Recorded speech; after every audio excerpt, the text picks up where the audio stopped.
My name is Kathy Agnew, your interim commissioner for the 3rd Ward. Well, right over there, you can't get away, is Steve Norsini, professional engineer, Radnor Township. Michelle Adams, president of Meliora Design. Mark Henderson, engineer at Meliora. Bill White.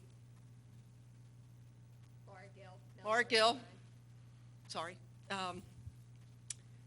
Anyway, thank you very much for coming. I don't know if you all know this, but Meliora, who you know, Meliora, as my relatives in Rome would say, Melior means better.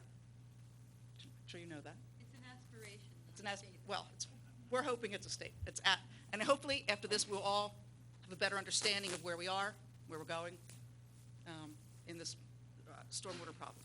So, as I said, I'm your interim commissioner, which means I don't have a great amount of time in this position, but I hope to be impactful for the residents. And so that's why we're here in this town hall, to talk and to listen about the stormwater issues in our area, also known as the Ithan Creek Watershed. So as I said, Meliora and Steve will discuss where we were, which is some of the history, which is pretty astounding, and then which got us to where we are and where we're going to go, and then we'll end with, of course, with a Q&A. So one thing that's very important, as I've learned some about this, is planning, and that proper planning is critical. And so that starting around 1890, which we started to be a planned community, while those houses and the architecture was planned, the stormwater was not. And so that has led to a system that was done on an ad hoc basis and has led to some of the problems, or many of the problems, that we now face. So, as I said, we didn't get here overnight, so we need to both sort of meticulously plan and meticulously execute, which means it's a process, and I hate process, okay? I admit it, I hate it. I want the answer, but I have to accept that both engineering and legislation are processes. And as we all know, it's like a well-worn adage that there's no I in team, but there is a we in stormwater. I'm here all week. So what that really means is there's cooperation. We need cooperation of all of us, of the residents and neighbors, of the Board of Commissioners, the staff, and of Meliora, so that we can help each together ameliorate and mitigate our stormwater problems. That's all I'm going to say. Thank you for now, and I'll turn this over to the very capable hands of Michelle Adams and Mark Henderson, and Laura, if she wants to chime in. Okay. Thank you, Commissioner. Is this on? Can people hear? Oh, God. Sorry. What Is that me? That could be me. All right. Is it on? Is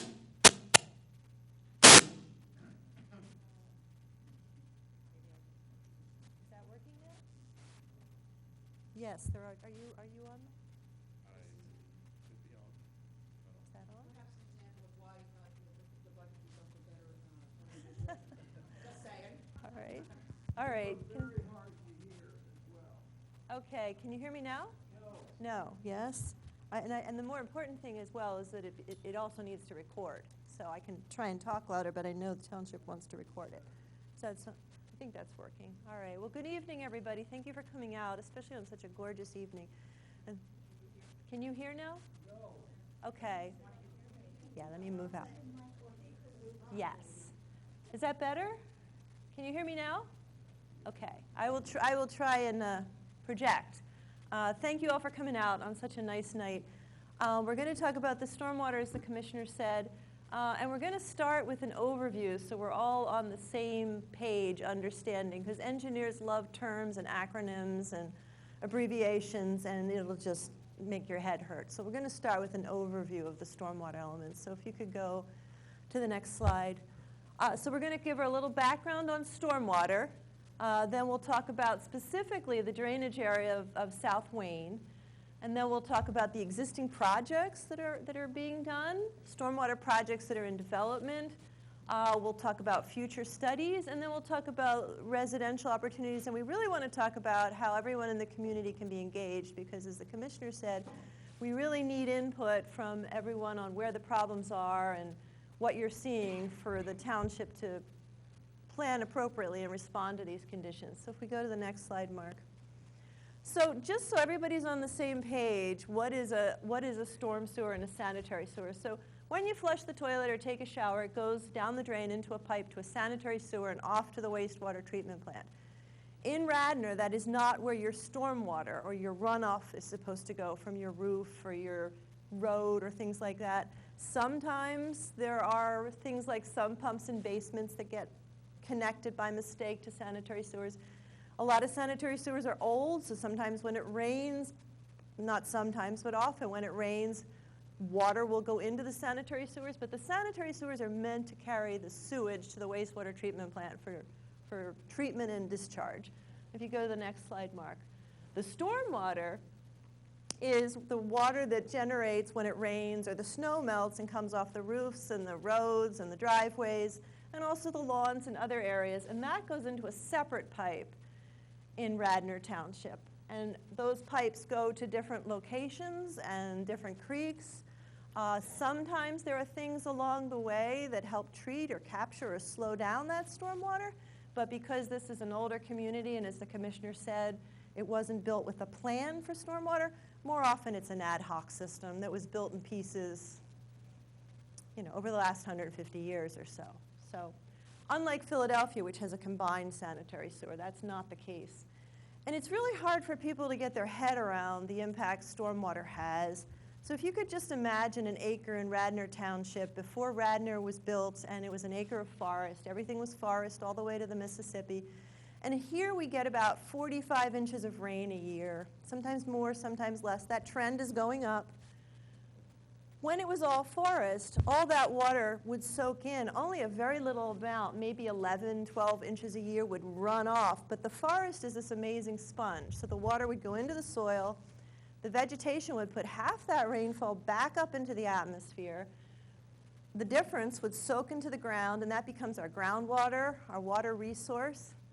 So that's how the natural system worked. When we change that, thanks Mark, and we build the paved surfaces, we still get the rainfall, but now all that water hits those paved surfaces, those compacted lawns, and off it runs. So we have a lot more water to deal with than we did in the natural system. So that's problem number one. And that water is also not going into the ground, which keeps our streams healthy. If you could go to the next slide. So when you talk about stormwater, there's different terms you hear. The storm sewer is the system of components that carry the stormwater runoff when it rains or when the snow melts in the drainage system. But you'll hear terms like pipes, channels, culverts. So, the inlets you see along the street pick up the stormwater. That does not go to the wastewater treatment plant. Ultimately, it's going to a creek somewhere. You'll see open channels, a lot of these in Radnor where they were once creeks that are now channels with walls, but they are still creeks. We've just changed them. Culverts are the enclosed pipes and open, when you go under a roadway, you'll see like a box culvert. There's also long stretches in Radnor where there are culverts under the ground, and we've built on top of things. They're bigger than just pipes. And then the storm pipes, of course. And as I mentioned, it's been incremental over the past 150 years. You'll also hear the term floodplain and the 100-year floodplain, and this is something set by the federal government, the FEMA, the Federal Emergency Management Agency, and in Pennsylvania, they're designated PEMA, Pennsylvania Emergency Management. But FEMA sets the 100-year floodplain, and they do detailed calculations. And the floodplain is meant to be when a 100-year rainfall event hits, which is about 8 inches of rain in 24 hours for this area. How much water is in the creek and out of the creek, because the creek can't carry that much. So how far does it extend? So you'll see on maps a 100-year floodplain, and you'll see lines that show this is approximately where we think water will go when that kind of rainfall happens. What you'll see on some of the maps is you'll see floodplain lines, but then the floodplain lanes stop, and that's because the creek has been put into a culvert or pipe. So you have sections of creek, and then the creek is buried. Where it's buried, we don't have mapped floodplains, but we still have flooding. And here you go. So you can see where the creek is visible. There are mapped floodplains. The blue line is the creek down in the lower right-hand corner. The green is the 100-year floodplain where flooding is expected to occur. And it's an approximation. But where the stream is in pipes, you don't have a floodplain map. That doesn't mean you don't have flooding, because you still have the water. If if you could, so how did we kind of get here? It's really interesting to look at the old historic maps. This is South Wayne from 1880, and you can see where it's circled that on the old historic maps there are man-made ponds along the creek. Pennsylvania was full of ponds because we had a lot of streams, and that gave us a lot of hydropower for mills and energy. So a lot of hydropower local mills were built. A lot of ponds were built for ice ponds. We'd let them freeze in the winter. We'd harvest the ice, put it in the ice house. So there's a whole history in Pennsylvania of changing the streams and having these ponds. Obviously, they built the ponds in locations that wanted to be wet, where it was easy to store water. So the old maps are a good indication of historic locations where it's going to be wet. And some really interesting photos that Laura found of this is down along Midland Avenue as they were literally putting the creek into the culvert, building it. Yeah. And it's not just Radnor, it's every older community, every community has these.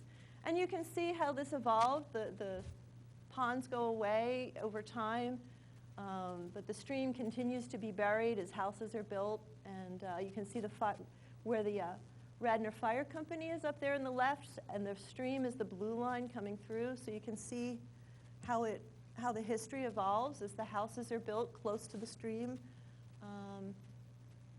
And then moving on to 1926, the ponds are filled. The streams are now buried in the area of the firehouse and the middle school.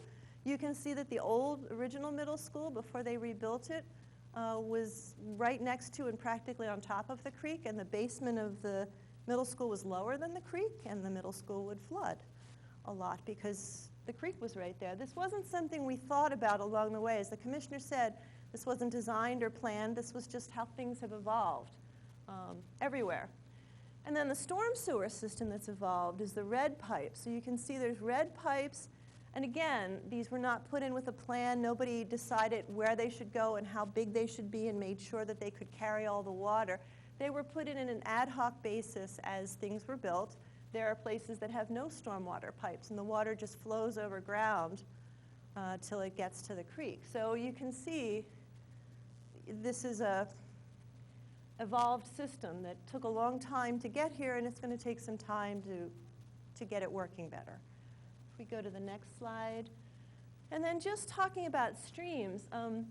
In a healthy stream, we have groundwater under the ground, and a lot of folks don't realize that where the groundwater interfaces with the topography, that's where streams and wetlands occur. If you can imagine that dashed line is the groundwater, and you can see where it intercepts with the stream, and that's groundwater coming out. When it hasn't rained for a couple days, all the water you see in the creek is coming out of the groundwater. It's not stormwater runoff, it's coming from the ground. When we don't put that water back in the ground, we don't have flow in our streams, which is a real problem for healthy streams. It's also a problem for flooding because if we go to the next slide, as you can see, when we cut down the trees and we change things and we build houses, one, the houses might be in the way, the structures might be in the way of where water wants to flow.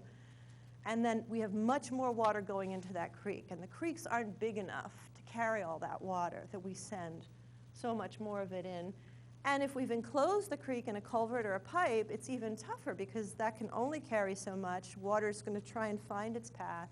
So this is what we have, not just in Radnor, but in Philadelphia, New York, and Wilmington, and up and down the cities that are more than 100 years old. The other part of this, well, just going back to that back slide, creeks are meant to come out of their banks. If you remember that 100-year floodplain, creeks are only intended in natural systems to carry, a couple inches of rainfall. More than that, and the creeks, even when it's all forested, come out of their banks and flood. So the creeks are not ever intended to carry all the water. They simply can't. That's not the way they've evolved in Pennsylvania. This is a little switch. It's the opposite side of the coin, but we talk about floods because that's what everybody worries about, and that's what causes so much damage. But most of the time when it rains, even now, we get little storms, half an inch here, an inch there. Those storms are really important because they're the resource that keeps our streams flowing, that keeps our wells fed. If we don't put that water back in the ground, we've lost that resource. Not only is it a problem for flooding, but we've lost the resource. So that just gives you some information about almost 90% of the time when it rains in the Philadelphia area, it's an inch or less. But that is changing. This is showing data that's been collected over the past 50 years on how much more intense the rainfall events are getting. In other words, if we get 2 inches, does it happen all day or does it happen in an hour? And we're seeing more and more of those microbursts where the changing temperature of the climate, we're having more intense rainfall events. And you can see in the Northeast, that's our biggest problem. You can see the increase, 71% in rainfall intensity. It's raining harder and faster. And this is from the 2014 climate report.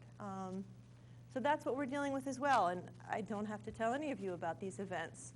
Can you still hear me in the back? Is it okay? Okay, good. Thanks. So those are the things we're trying to deal with. Existing ad hoc system, existing flooding, existing problems, and now a more intense rainfall and a changing climate. So if we could go to the next slide. So a little bit of background. You'll hear terms like watersheds. So if you see that blue line there, there's that logo Steve mentioned at the bottom, Cahill. If you see that blue line there around Ithan Creek, every drop of rain that lands in that blue line is going to flow to Ithan Creek. A watershed is simply a topographic area where everything goes downhill to a certain water body. And then one water body connects to another, and eventually everything here goes out to the Delaware River, the Delaware Bay. But so we'll talk about watersheds. This is the North Ithan Creek Watershed, where I assume many of you live. I don't know if you can find where you are on that map, but it's Route 30 at the top there, and Ithan Creek coming through. And within that purple line, every drop of rain that falls is going to come to Ithan Creek one way or another. Are there any questions at this point? Does anybody have anything? Is this all pretty? And I apologize if I'm explaining things. I know some folks know this, but not everyone does. Any questions? Okay, we're good. All right. Keep going. Yes, please.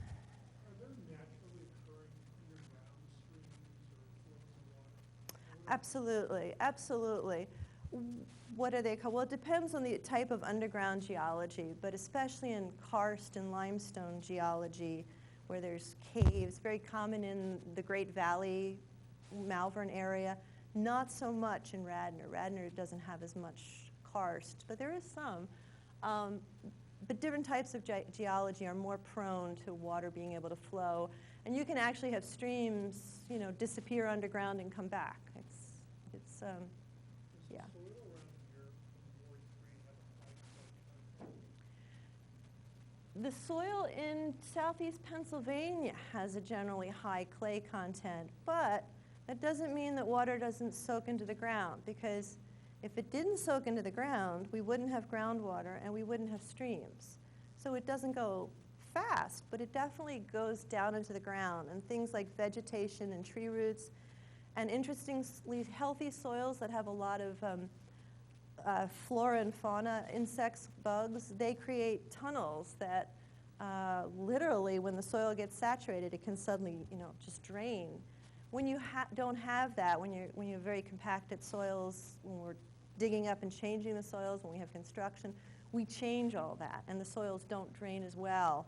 So you can imagine with new construction, a lawn is not necessarily going to drain as well as it might have with an older lawn or a forest, unless we specifically engineer it to drain well. You can do that, but it's not common practice. Is there an underground stream up there by Radnor Financial or the old PennDOT building? Boy, I don't know. There could be a buried stream. Do you know, Steve? Do you want to go back to the map? The microphone won't pick up your questions. Ah, So repeat I'm them. going to ask Michelle to repeat the questions. We're not being redundant, just. Okay. Yeah. Sorry Yeah, about that. I do not know if there is an underground stream there. Yeah, I don't know either, but there may be a buried stream. I mean, you'll often hear about sinkholes at the King of Prussia Mall, and that's because there's a buried stream called Trout Creek that parts of the mall are built on top of.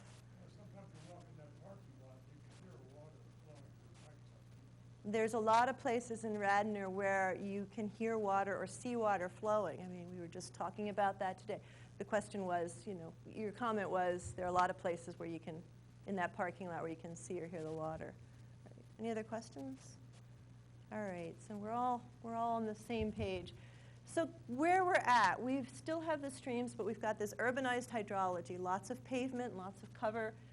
We've got storm sewers and inlets, but in a not disconnected, but unplanned way. We've got the culverts, we've got the channelized streams, and we've got a very dense area. It's, pretty densely developed here. So these combination of circumstances, the land cover, the urbanization, with the increased rainfall have gotten us to where we are and where we're seeing the flooding happening. And we've got older infrastructure that was never intended to convey the types of storms we're seeing now. It wasn't ever planned or engineered for any particular storm. It was just somebody kind of eyeballed it as they were building something, and in went the pipe, and on we go. So here we are.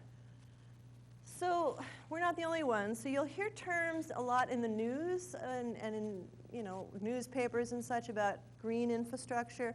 If anyone follows Philadelphia or DC, they talk about green infrastructure a lot. There's a lot of definitions. I like this one from the National Home Builders Association because they're not always immediately thought of as being green, but this is a great definition. When it rains, you want to hold your water on your site, your soils and vegetation, and sort of mimic what nature did before we build all this. Sometimes it's easy, sometimes it's not, and you have to find room for it, and it costs money, like everything else. So what the township has been doing is looking at different practices, green infrastructure best management practices, or BMPs. That's one of the acronyms engineers love to use all the time, or BMPs. And these are some of the systems ranging from stone and pipe systems underneath things where you can hold and store water. You might let it soak into the ground, or some of it. You might hold some of it and let it drain out very slowly after the storm has passed. This is what the township is hoping to do, planning to do under the library new parking lot. The stone and modular storage systems, there are products now like giant Legos that you can stack up and put them underneath parking lots, roads, tennis courts, whatever, and hold your water. That's what's under parts of the existing Radnor Middle School. These are essentially building giant buckets to hold water when it rains and reduce the problems downstream. That's what these do. To little things like rain gardens, and people love to talk about rain gardens, and they're wonderful. There are little depressions in the landscape. That particular one is at Stroudwater Research Center, and they do a very good job taking care of their landscape. I love rain gardens, but they're a landscape feature. So like any other landscape feature, somebody's got to take care of them. And tree trenches, and we'll explain what those are. And porous pavement, the township has a couple installations of porous pavement. It's asphalt that has a limited amount of fine sand in the asphalt or in the concrete so that when it rains, water can go through. Not super fast, but it slowly goes through the pavement, and underneath is a storage place to hold that water and let it go somewhere. And since parking lots generate a lot of runoff, they're a great place to try and hold on to your water. So existing practices that are right now at the Radnor Middle School. So Mark, I don't know if you want to drive and sort of point things with the pointer, but can you point out where the middle school is and the fire station, the firehouse, new middle school, and that red pipe is the pipe and culvert where Ithan Creek was buried years ago in that picture from the 1800s. So when the older school was taken down and the new school built, they needed athletic fields. So what the school district did is they put the athletic fields on top of a storage system meant to hold water so that when it floods in that area, it affects very much the intersection there and the firehouse. There's intended to be a big bucket that can hold the water and slow how fast it's going downstream and direct it to a place where it doesn't cause damage. At least that's the intent. So you can see this is an engineering diagram. And you can see, Mark, if you could point out where the school is now. There's the new middle school.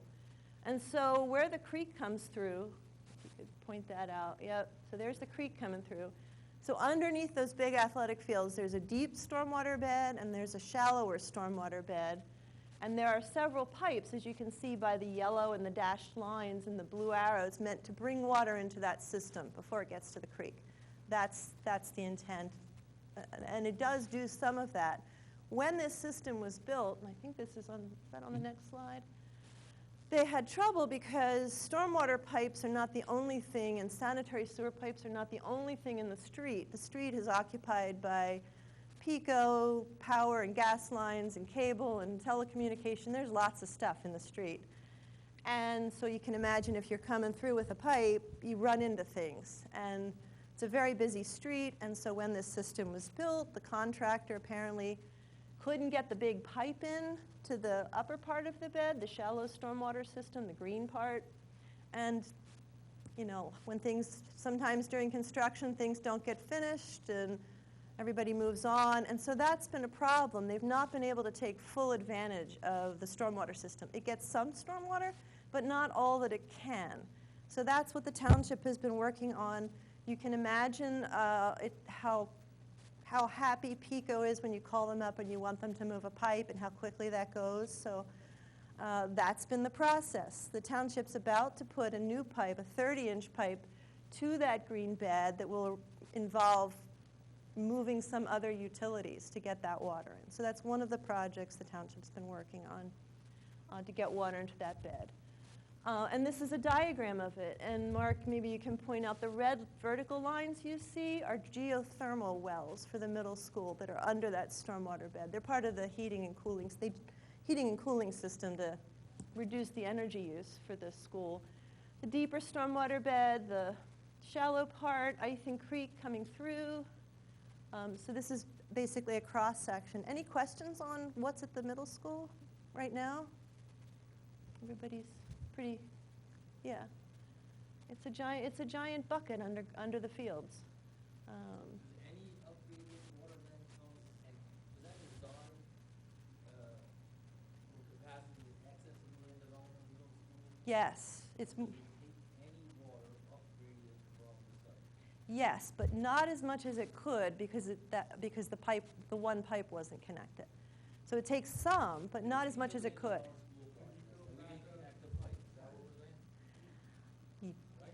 Well, but the township is working to connect it now. The school district didn't. How Yeah. much impact will that?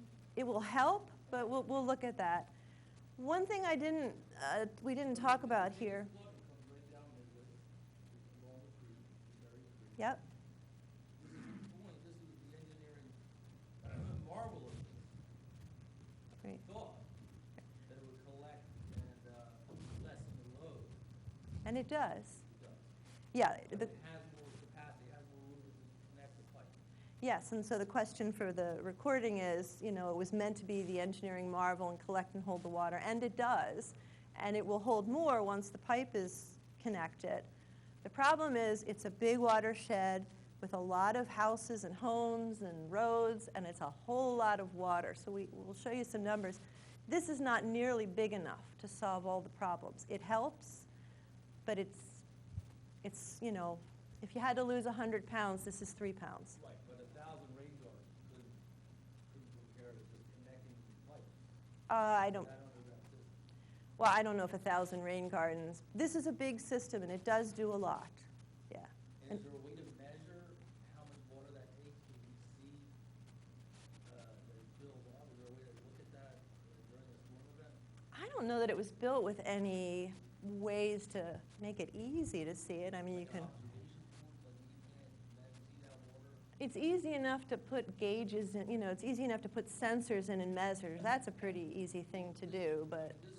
This could potentially be extremely significant to improve the flooding. You said it's 3 versus 100 pounds. Yes, exactly. It's helpful. It is not enough to solve all the problems, and that's coming up. So, yeah, thank you very much. So, go to the next slide. So what's proposed? So on these photos here, there's the fields, and so one thing is to optimize, get that pipe connected, get the water in under the school fields. The other thing the township's doing is building a stormwater bed under the parking lot in front of the library and improving the parking lot. And that's the whole idea of green infrastructure. You know, when you're putting a stormwater system in and you can do other things like a better parking lot and better connectivity to the street and trees and lighting and all those other capital improvements that make for better communities, that's what will be happening at the South Wayne parking lot, as well as another stormwater bed. The South Wayne parking lot is the one by the memorial, war memorial? Yes. Goes over to the library. Yes, the one that gets flooded at the bottom there. Has the design for that been funded? Do you want to answer that, Steve? Or? So, I'm usually pretty loud, everybody can hear me, right? I hope. So the question was, for the design, has the design for that been funded? So the township manager, Bill White, did put together a funding plan for that, as well as other very large projects. It's a multi-million-dollar project, $3 million project that we're looking at for that. So he did put together a funding plan. It's been before the board, and it will be back before the board. Our intent is to go to bid late summer for this. Well, maybe. You're close, you're in the ballpark, but Maybe. the fact is, the funding plan was approved by the Board of Commissioners, so we are further along than that. So we actually have approval from the Board of Commissioners to, we've engaged our financial advisors, we've keyed up our bond counsel. As soon as we go to bid, the funding will be, the funding legislation will be in front of the board, and it'll be, our expectation is that it's approved and ready to go.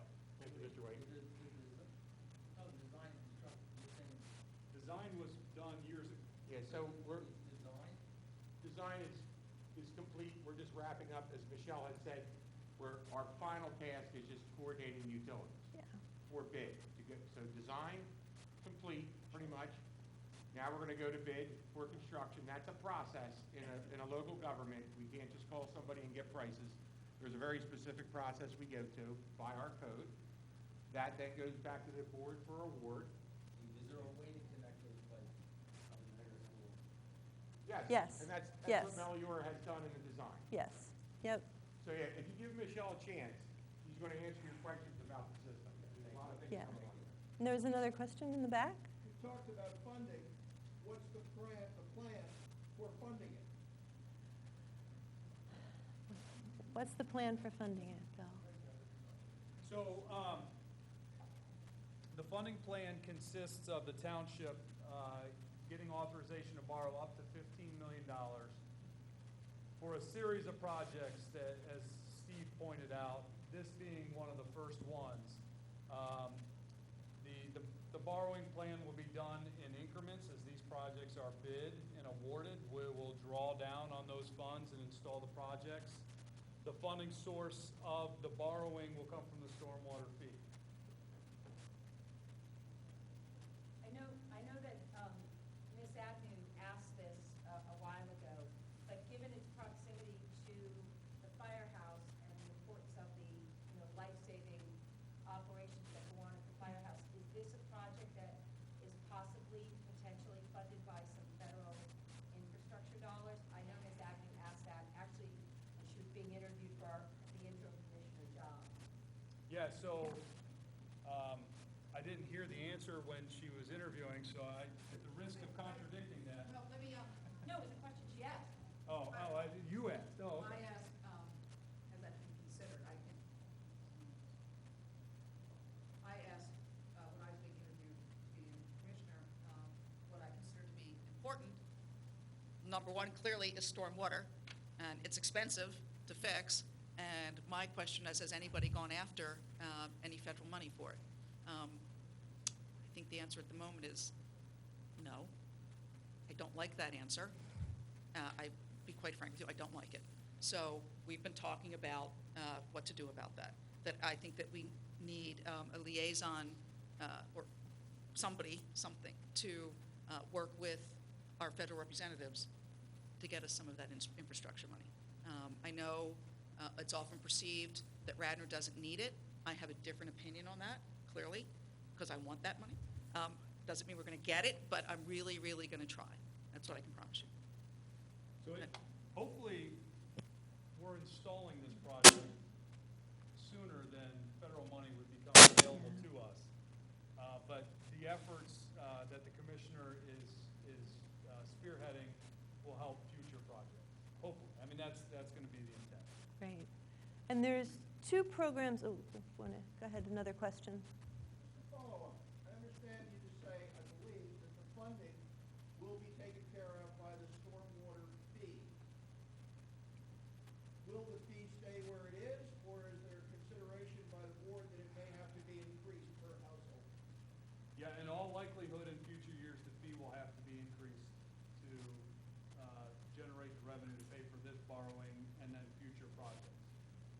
So it's been. No timeframe. Well, the funding plan right now says that the fee will not have to be adjusted for at least 3 years. Maybe 4, depending on the timing of the installation of the projects.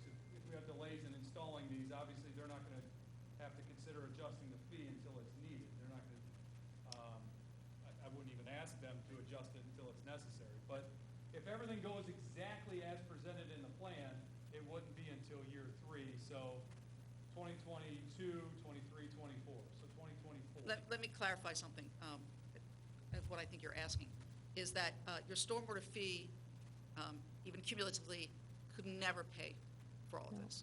It just can't. Therefore, what the stormwater fee, other than the smaller, under $500,000 projects, the stormwater fee goes to pay for the interest on the bonds, or however the money's borrowed. And that's the, am I right? That's the purpose of the stormwater fee. Sorry? You're drowning in debt. No. What? That's not true. I know, but it's witty. Ward 3 is one of many wards, so of the engineers for the project,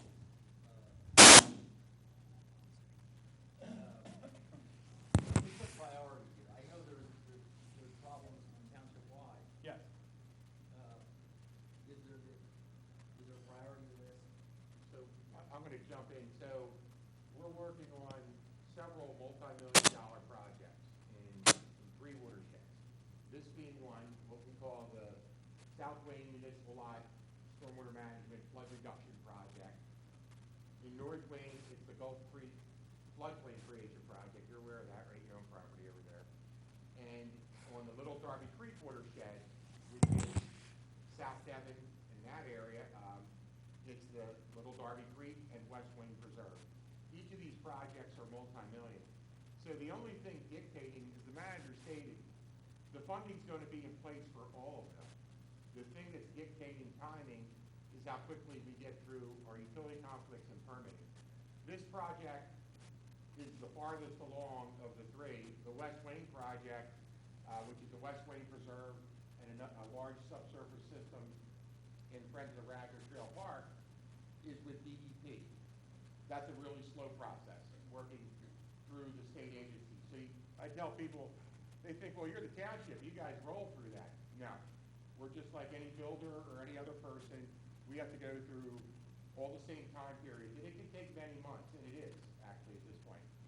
So we have those 3 projects. Of those 3, the project Michelle Vermelior noted, which is 2-pronged.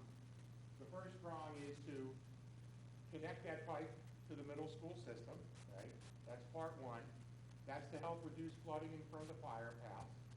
Part 2 is turning the entire South Wayne parking lot, except the memorial, into a very big subsurface system. We get a brand new parking lot when we're done.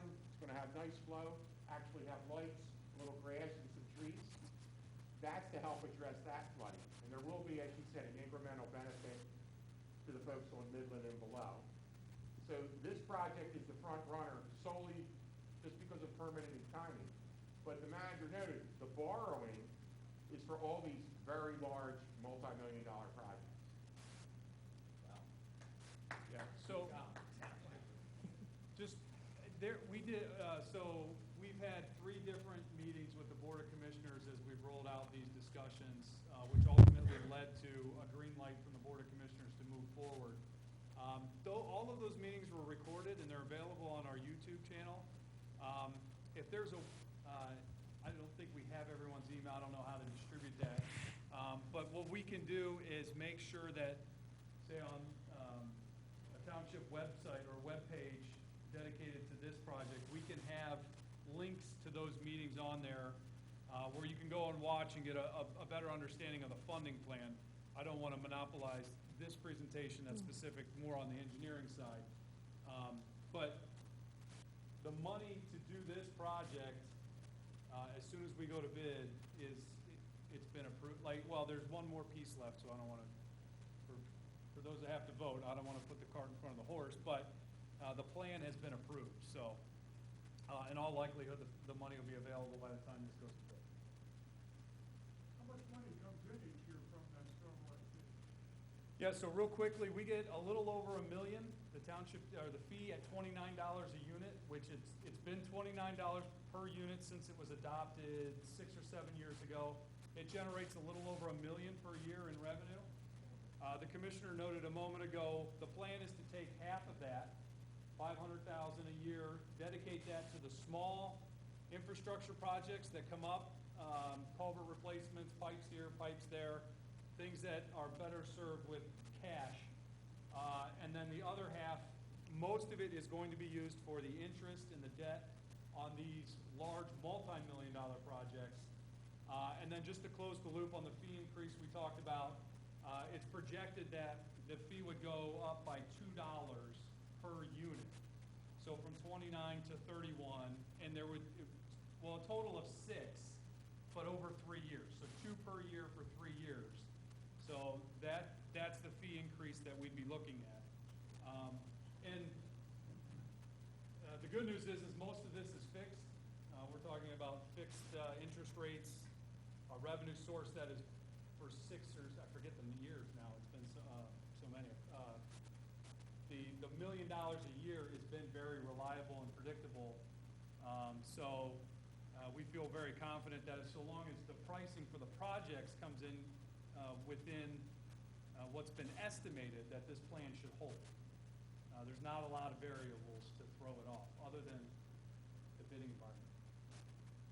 I have a non-monetary question. I know we Thanks, haven't Bill. finished yet, and so I'm wondering if it's realistic for us to expect that at some point we're going to be able to address the Midland Avenue flooding specifically, or is that not part of it? Well, that's a perfect segue. Yes, it is part of tonight. But before we change slides, though, coming back to the question about grants and funding, the township is about to apply this next Friday to Pennsylvania DEP. They have a program called Growing Greener.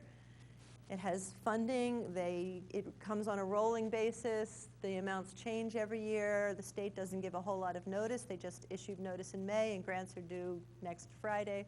But the township has authorized application to that program to provide funding. And the township has also been in conversations with the Pennsylvania Emergency Management Agency. They have a program where funding will be coming through the federal agency of FEMA to the state for building resilient infrastructure in communities. Again, no idea how much funding will be coming. They haven't opened it up yet, but the township is watching that with intent of being in that conversation and seeking those funds as well. So, any questions on this? This is the engineering drawing. So, Mark, maybe you can show the blue is the stormwater bed that'll be under the rebuilt parking lot at the library. And Mark, maybe you can show the arrows or where water will be connected from the different inlets. Please. What is that meant to address? That's meant to address some of the water coming off of Midland Avenue, as well as, Mark, do you want to talk about how much? South Wayne and Runnymede. Yeah, Runnymede. So that intersection collects a lot of water. It's a little bit of a choke point getting it into the storm sewer. Yeah. And so we're providing as much storage as we can physically fit underneath the parking lot to hold water in a similar way to what's under the middle schools. And take as much water in, hold on to it during the storm, and then slowly release it out to the same culvert essentially that goes under the middle school. Is that meant to address the water problems at Wayne Avenue and Lancaster Avenue? That a lot of that will be the pipe, because right now there's a pretty good sized pipe that comes off of Lancaster Avenue heading right towards the post office. It then connects to several smaller pipes in front of the firehouse, and varying connections, and then moves on through the system. By collecting that water off of the 30-inch pipe, conveying it underneath South Wayne Avenue with a larger pipe to the upper portion of the bed, that should relieve some of the backup that happens. But the intent and the design was mostly to reconnect that conveyance as it was designed for the middle school system. So it should improve some conditions, but some of these things are secondary improvements.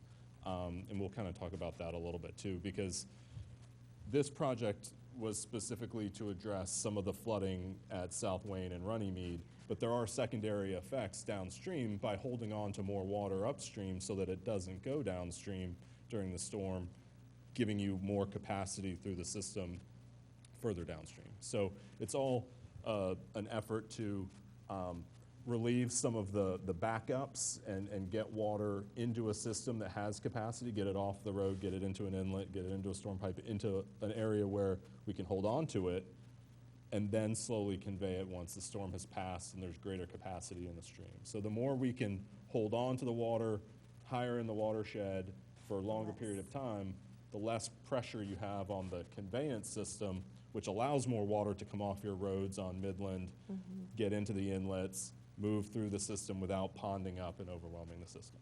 The health and safety issues, yeah. Correct. So there was a, yeah. Talking about pockets and holding systems, my observation of the middle school project, no pockets and no bottom in the pockets. They're very smooth plastic pipes, and the whole operation functions like a very large funnel. The rain goes in and it comes out at much, much greater speed than it did from the muddy field, which probably held, as you said, mark and clay, holds the water for many days before it's released. If you're not fast today on Midland Avenue after even a 2-inch storm and move your car quickly, you will lose it. I have some pumps in my basement. I used to be able to wait a couple of days after a 2-inch storm Right. before the pump started to leak. Now, I can count it in minutes, certainly an hour. Yep. That is one bloody big funnel. It doesn't hold anything. It's made a marvelous field for the kiddies to play on. In fact, the correct word for that system is a rapid drainage system. You put a lot of sand with the soil so that it goes down very quickly.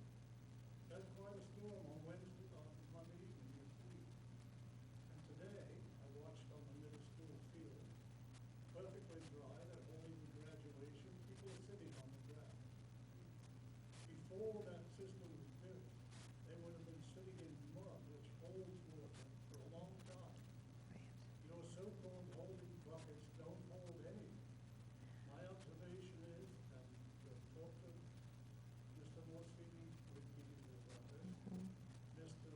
Ziankowski understood this perfectly, and he personally intervened to stop those connecting pipes, putting more water into that funnel until something was done on Midland Avenue, either with a bypass culvert or to do something with the culvert on the Pembroke, which you haven't mentioned yet, but that's the biggest obstruction. That's why stuff that comes down onto the culvert from St. Catherine's, down the back of Midland, goes nowhere, because the culvert under Pembroke is basically blocked. Has been since the 1970s. In fact, I have a statement from a former engineer, predecessor of Mr. Norby's, Mr. Hughley, told me Duncan. in 1980 that he really didn't want to open up the culvert on the Pembroke because it would just move the problem downstream. Yes. Now, every water expert that I've ever talked to says you start downstream to facilitate flow. Because you get rid of water by flowing downstream. That's how the streams and rivers work. If I You've made could, a big funnel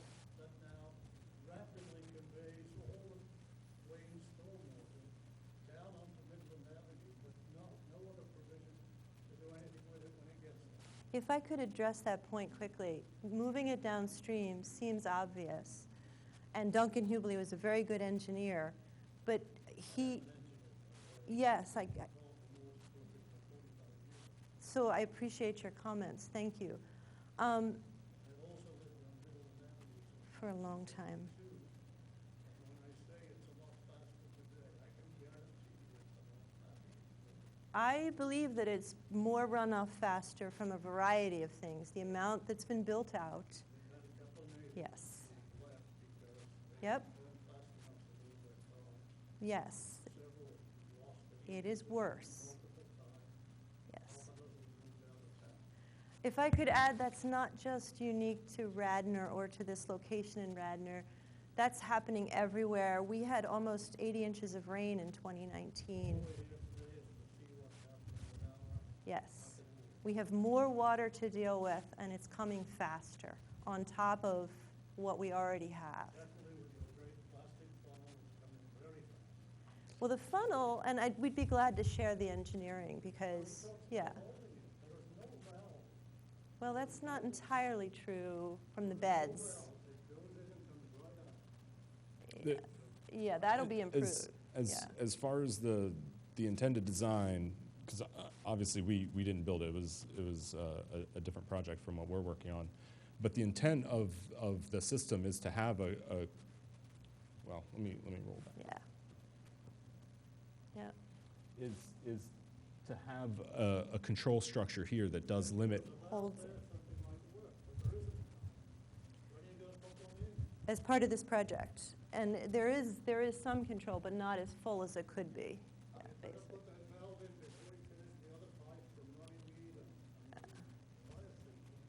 My understanding is that there is a control structure based on the design, but we can 100% verify that, and if it's not in there, it's an easy fix to put something in to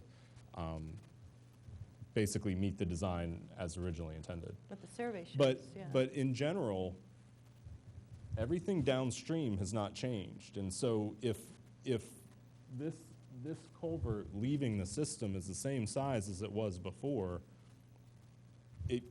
and the system is full, it can't allow more water than it used to through that system.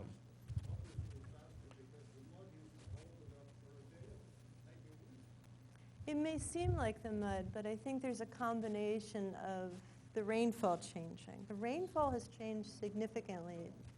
No, in the records, if you look at the records, the rainfall has changed. Okay, one more. Yes. Where you have it labeled as Runnymede, is that really Windermere? Because Runnymede and Llewellyn do not intersect. So I'm trying to, and is this deep subsurface storm bed actually under the middle school as opposed to the shallow one? So It's under the athletic fields. It's not under the school itself. where's Windermere? Because I see Runnymede, but. So Runnymede is the road. Well, I know where Right, Runnymede that is. intersects I'm saying South Wayne. on here, is that supposed to be labeled Windermere? Steve, you know the streets. Yeah, so, I'm sorry. So Runnymede is the road that comes down from by the water there, right? Yeah. Yeah. Firehouse.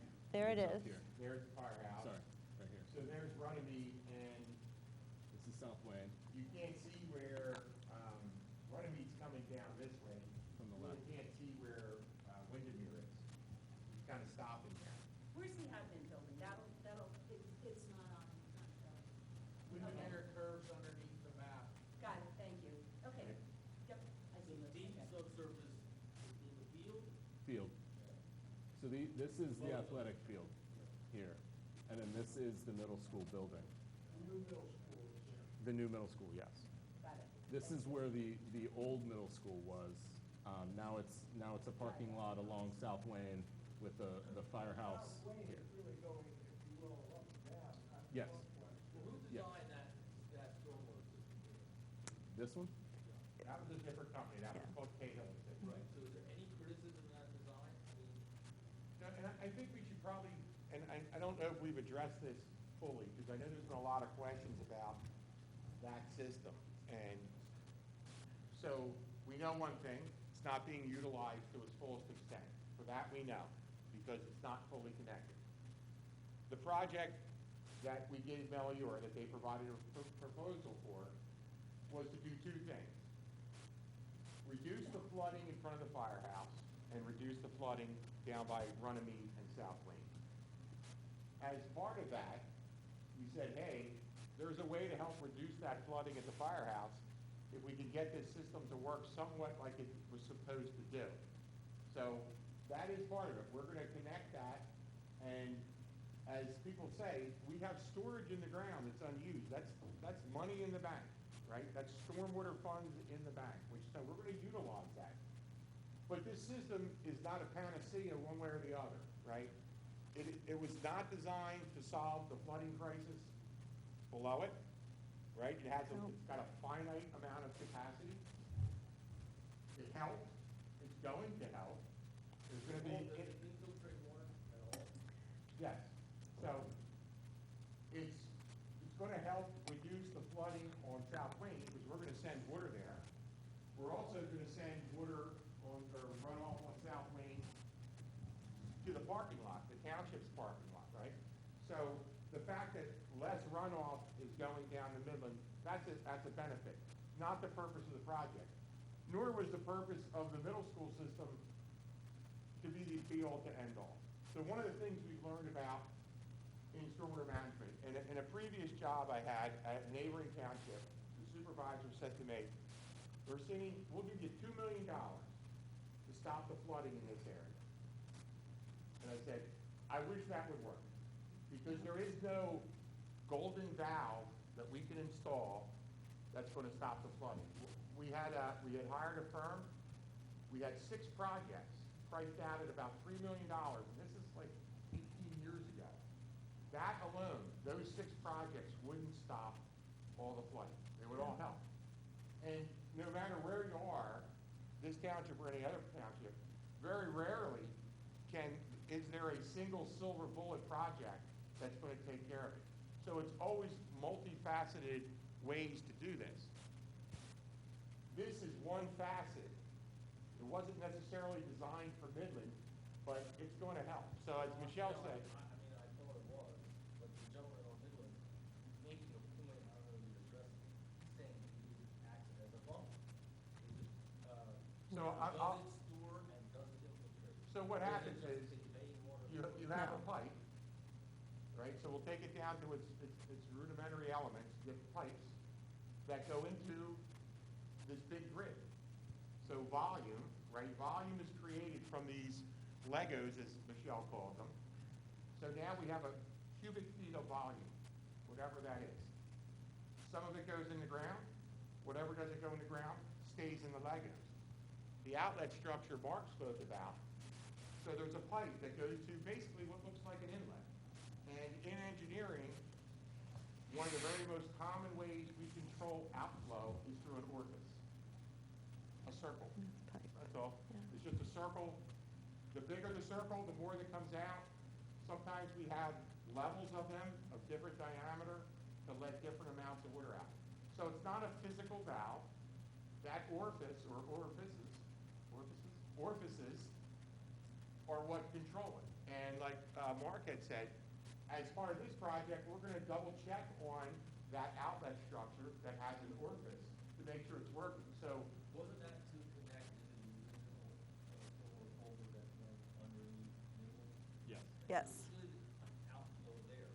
Yes, so what correct. happens, water goes into the Lego system, some goes into Goes the up. ground, some is contained in the volume of storage. It wants to leave. Whatever can't fit wants to leave. Well, now it goes to the outlet structure. There's an orifice, and it's only letting it go at a predetermined rate. So when that orifice is sized to make it leave at so many cubic feet per second.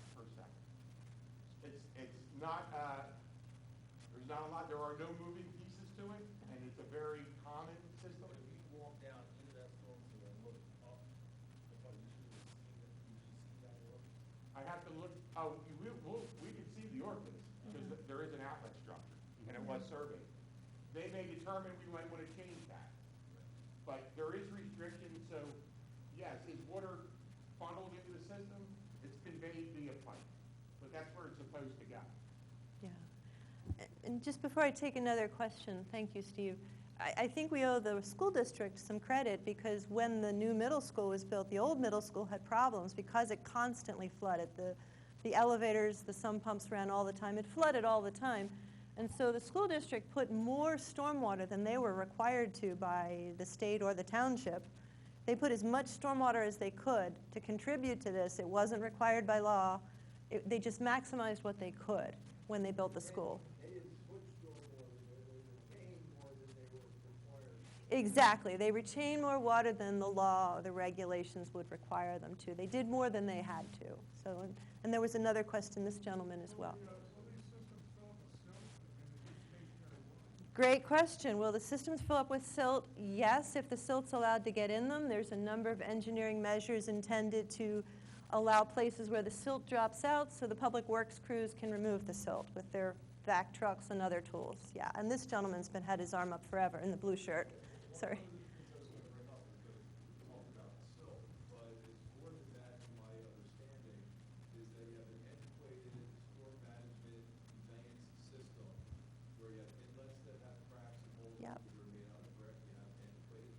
Yep. Has there been a study done as to how to clean out the conveyance system to allow it to optimally flow to its capacity? Because without those pipes being able to convey the water properly, everything's running on surface. It inundates the system or overwhelms the system downstream. Right. So you're picking up stormwater at a location that is not designed to handle that flow of water at that rate. And that's one of the problems. The dollars being spent by the township, whether it's public works or through other avenues, need to address the situation of the antiquated system Yep. as much as, if not more than, some of the new projects. There's a tremendous amount of benefit that can happen by dealing with the issues that are existing now, which will minimize the issues downstream in the future. And to add on to the silt issue is, does the township regularly clean out these inlets? Because when we get into fall, where it says, do Yep. not store or put your leaves Leaves. on the ground in the street, Yep. everybody does. Which means that ends up going into the storm system and reduces capacity and doesn't get cleaned. So I think that's a bigger piece of the question that has to be addressed. And yes, this is actually a conversation we just had with the commissioner and with Steve. And the township does clean the inlets on a regular basis, rotating through. But I don't know. Oh, well, not the state ones. They're Is PennDOTs. this on? I'm not sure. Yep. It's on. I'm glad to hear you bring that up because nothing puts me over the edge more, well, a lot does, but in this case, than leaves in the street. So I am going to propose that we change how we do it in Radnor Township, that leaves have to get bagged and picked up in that way rather than blow it into the street. I know it's easier, but it's really harder. And actually, it's also a safety issue because the leaves get Yeah. wet and cars skid and all that sort of thing. So I'd like your support in that when I try to push that measure. Okay? But it's the other impediments that run off into the storm system, so that when you're putting in a new system like this, it has storage capacity, at least infiltration. There's got to be clean outs, and Yep. I'm sure there are clean outs for this, but that has to be factored into the budget for design and upkeep and maintenance, because any of these systems, as you start to get salt and cinders washing down, you're getting rocks that are washing off the properties, Yep. they go in there, they reduce capacity, so all these millions and millions of dollars that get spent become, somebody else's problem 10 years from now if not properly maintained. And hopefully the township is addressing that situation as well. So I can tell you, on the middle school system, and we've used them too, there's basically vortex devices, right? So as the stormwater comes in, it's swirling, and the solids go off, they settle out, and the gentleman no longer works there. He's been replaced, or he left of his own accord, but I had him clean them out. He didn't know they existed, so they're cleaned out. At one point, you are dead on, maintenance has to be done. Up at the North Wayne Field, we had a lot of debris that would get in and clog the pipes. We have 2 huge vortex devices in that system over there, over there. Definitely part of it, definitely becomes part of the budgeting of the maintenance. Maintenance of any system Computer system, storm sewer, sanitary sewer, huge, absolutely huge. And that is something that the onus, is on the township to do. We have a great relationship with the school district. I work with their facilities person all the time. The tap trail being built, they have a big project going on. So I will be addressing that with them, and we need to address it on ourselves. So the system that goes in there, we have to maintain that. So our engineers do design ways to be able to get in and clean out.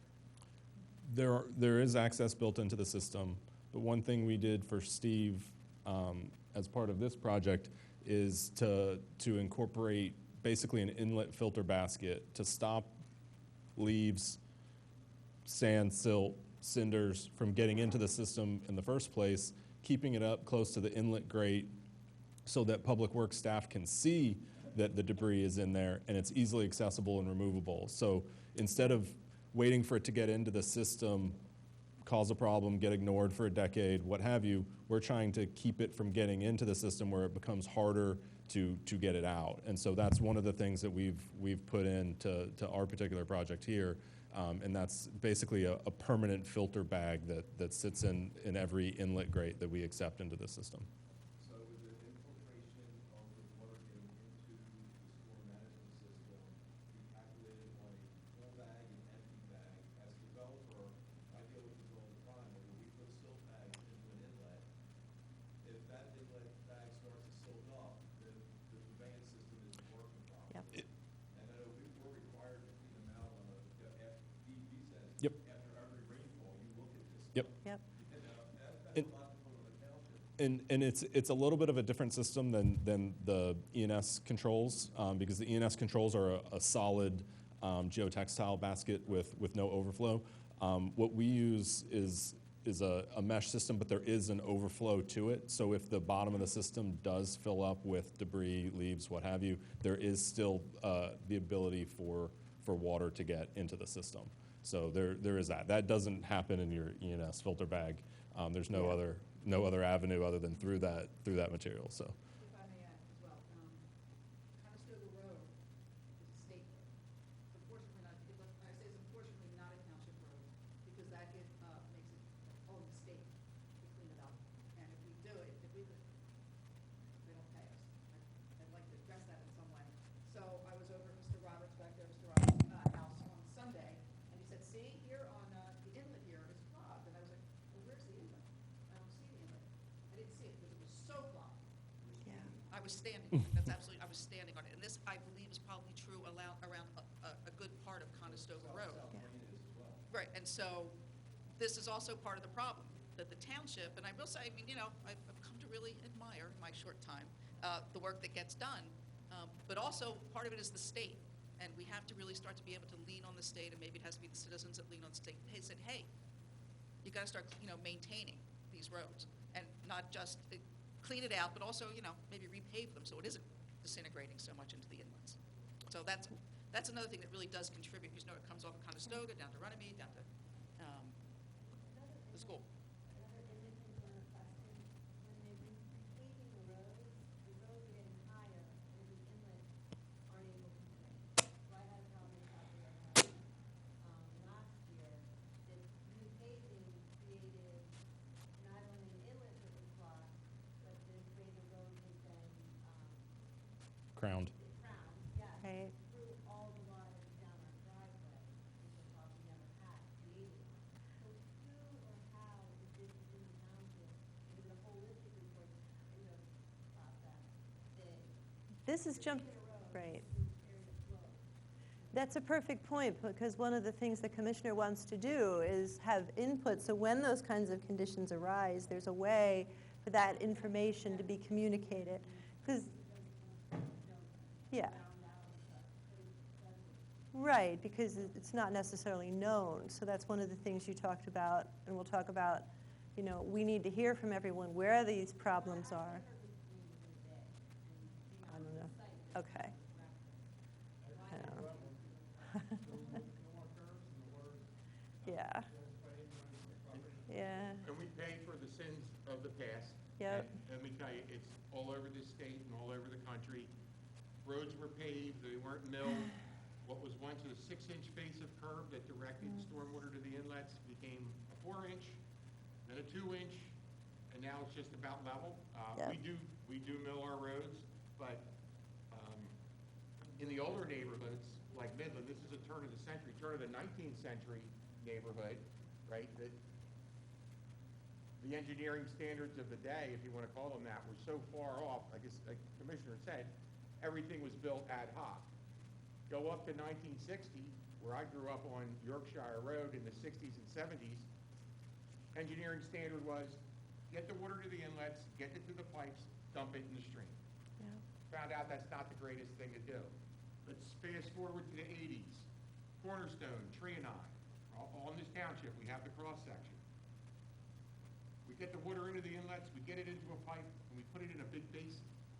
The bathtub that we always talk about. Goes into there. Sits there, we're gonna hold it, and we're gonna release it at a predetermined rate. That's the orifice, that's the outlet structure, that's that technology. How big is the circle, how many circles are there?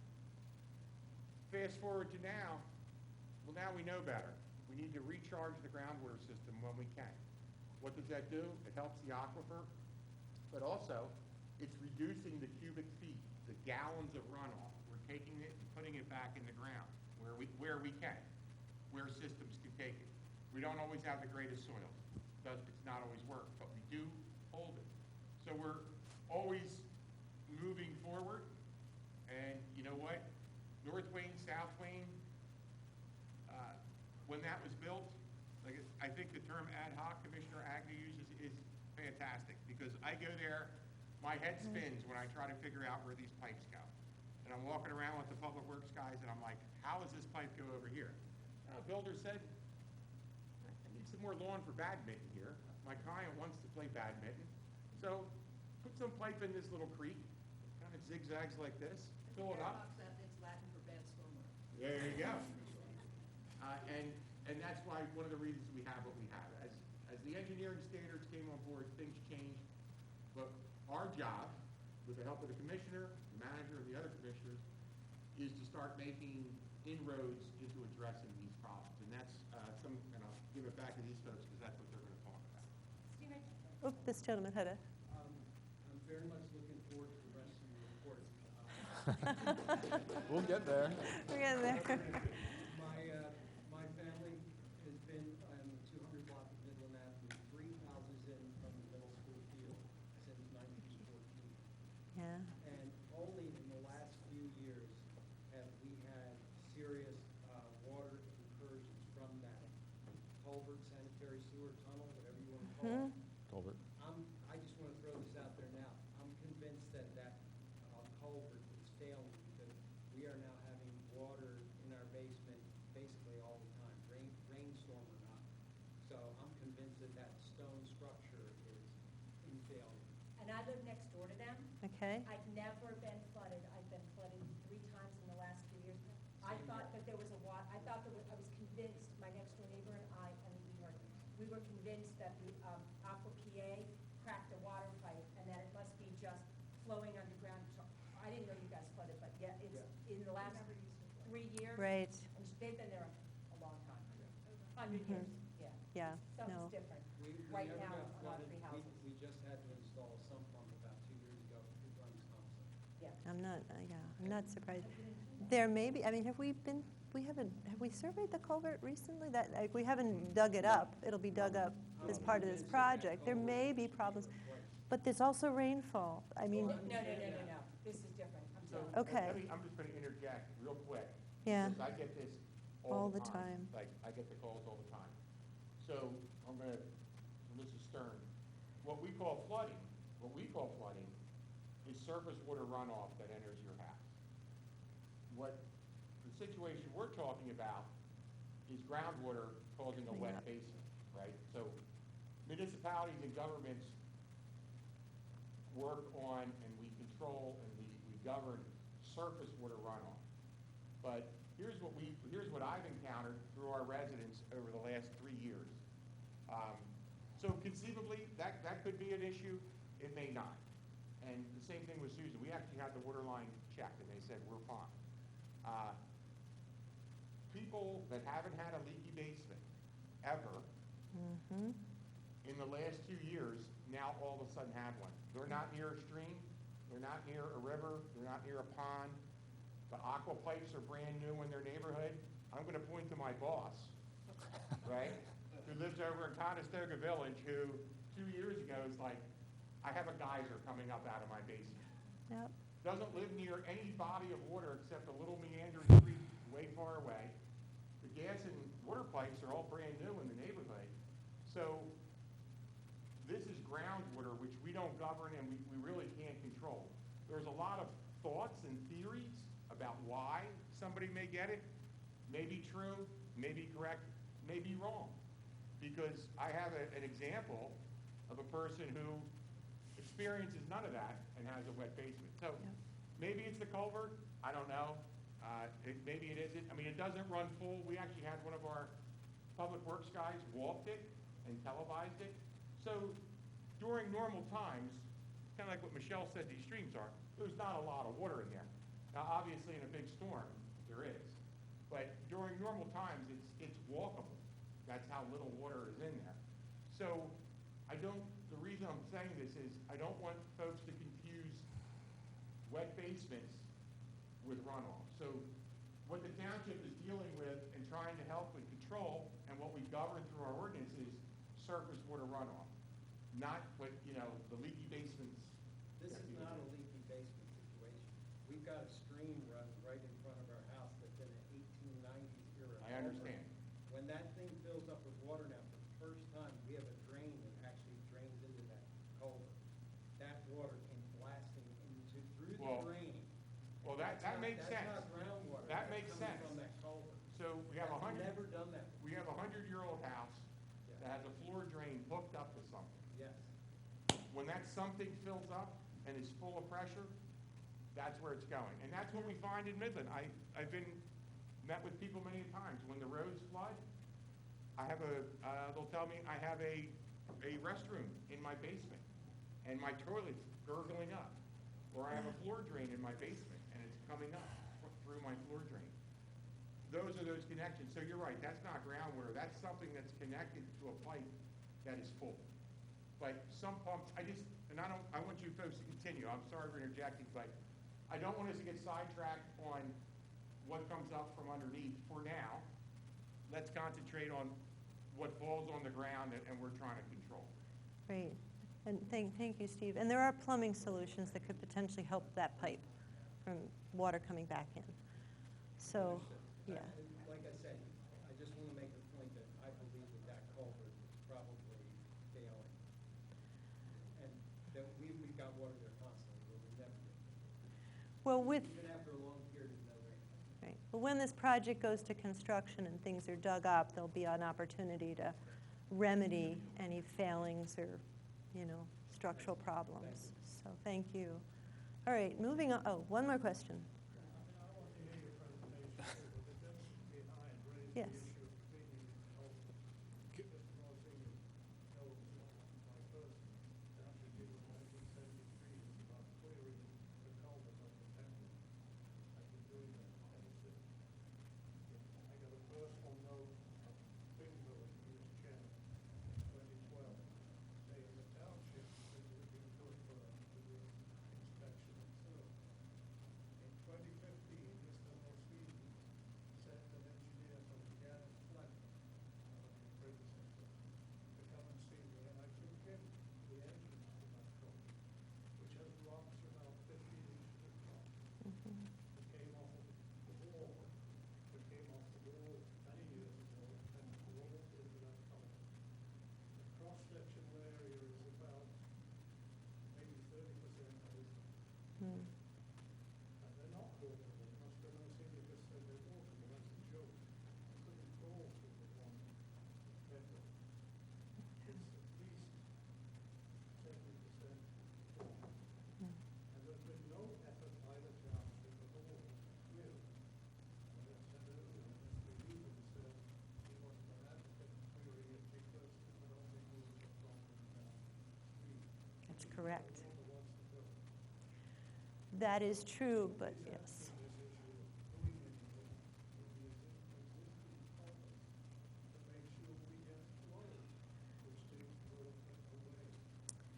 Well, with all due respect, maybe we can come back to this question and get through this presentation, because I think a lot of folks want to hear. So we can come, if you don't mind, let's come back to the culverts and clearing them. But thank you for raising it. All right. Where were we? Relocating. Okay, relocating utility. Okay, so what's happening in the project area, and how did we do the calculations to get here? So a lot of computer calculations and analysis using what's called a 10-year 1-hour storm. A lot of people here, I mean, you've probably heard when it floods on the radio, they'll talk, it's about a 100-year storm, and every other year we get a 100-year storm. So because rainfall is occurring in different amounts and at different rates, engineers need to come up with standards so they can design systems. And so you'll hear like a 100-year storm, which is meant to be a certain amount of rain in 24 hours that only happens once every 100 years. And sometimes you get that amount of rain in 3 days, and sometimes you get that amount of rain in 4 hours, or, you know, it's all over the place. So what has been used to analyze this system is what's called a 10-year 1-hour storm, and I think there's a data table in this, right, Mark? If we jump ahead, well, we're getting into the technical details. So this is the table developed by the National Oceanographic Atmospheric Administration, NOAA. And they're constantly updating this with their weather records. And so they develop statistics saying, you know, approximately every 2 years, we're likely to get this amount of rain in 4 hours. And you can't read all the numbers there. But the one in red is the 1-hour, 60-minute, 10-year storm. And we've found in looking at the current rainfall patterns of these microbursts that have been happening, and we are lucky here to have good data, as good a data as you can have from Villanova. Because to get this data, you've got to have very detailed rainfall data every few minutes, and we're lucky that Villanova does keep that data to help us compare. So looking at the rainfall that's been causing these floods, we're finding this is a good proxy. So that's the storm that's been used. So we're not just thinking about traditional engineering standards, we're looking at climate changes in rainfall amounts and intensity as we try to design the storms, design the systems. And maybe go back, Mark, to so that's a 10-year storm. I don't know that we need to get into the details of this, but this is just showing how it's generally representative of the kind of rainfall events that have been happening in the region in the past few years. Then the flood analysis, and this is where you're going to have to really squint maybe. And we're up here looking at 1,000 feet. So this is a model of the whole drainage area. And so we can't, you know, we're not looking at every nook and cranny, every inlet that wasn't properly graded at the road. This is a big picture. And what this is looking at, when you run the existing conditions, you'll see different colors along the pipes and streams. And on the right-hand side, you'll see some, if you could point them out, Mark, and explain what the depth. Where it's red, the model is showing that the water depth is a foot or higher. And these are put into categories so we can see it in color. That orange is 3/4 of a feet to a foot is what the model's showing how much flooding would be. So this is existing conditions, and then we run the model putting the different systems in and say, how much can we reduce the flooding? We can't always make it go away. Sometimes it goes away, and sometimes there's less flooding. So things come up, and Steve asks questions like, well, the road's still flooded, but can the fire trucks get through? Can the emergency vehicles get through? Is it not a danger? Those kinds of questions. We can't make all the flooding go away. So this is the flood analysis for the existing conditions before the project goes forward. And then, Mark, I think you have one with the West Wayne parking lot by the library, the new system put in, and the connections improved to the middle school, and the system at the middle school improved.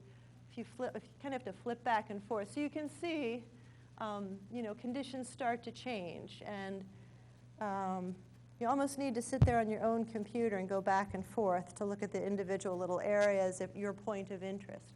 What you'll see here is this does a lot of things up around Midland Avenue in the firehouse.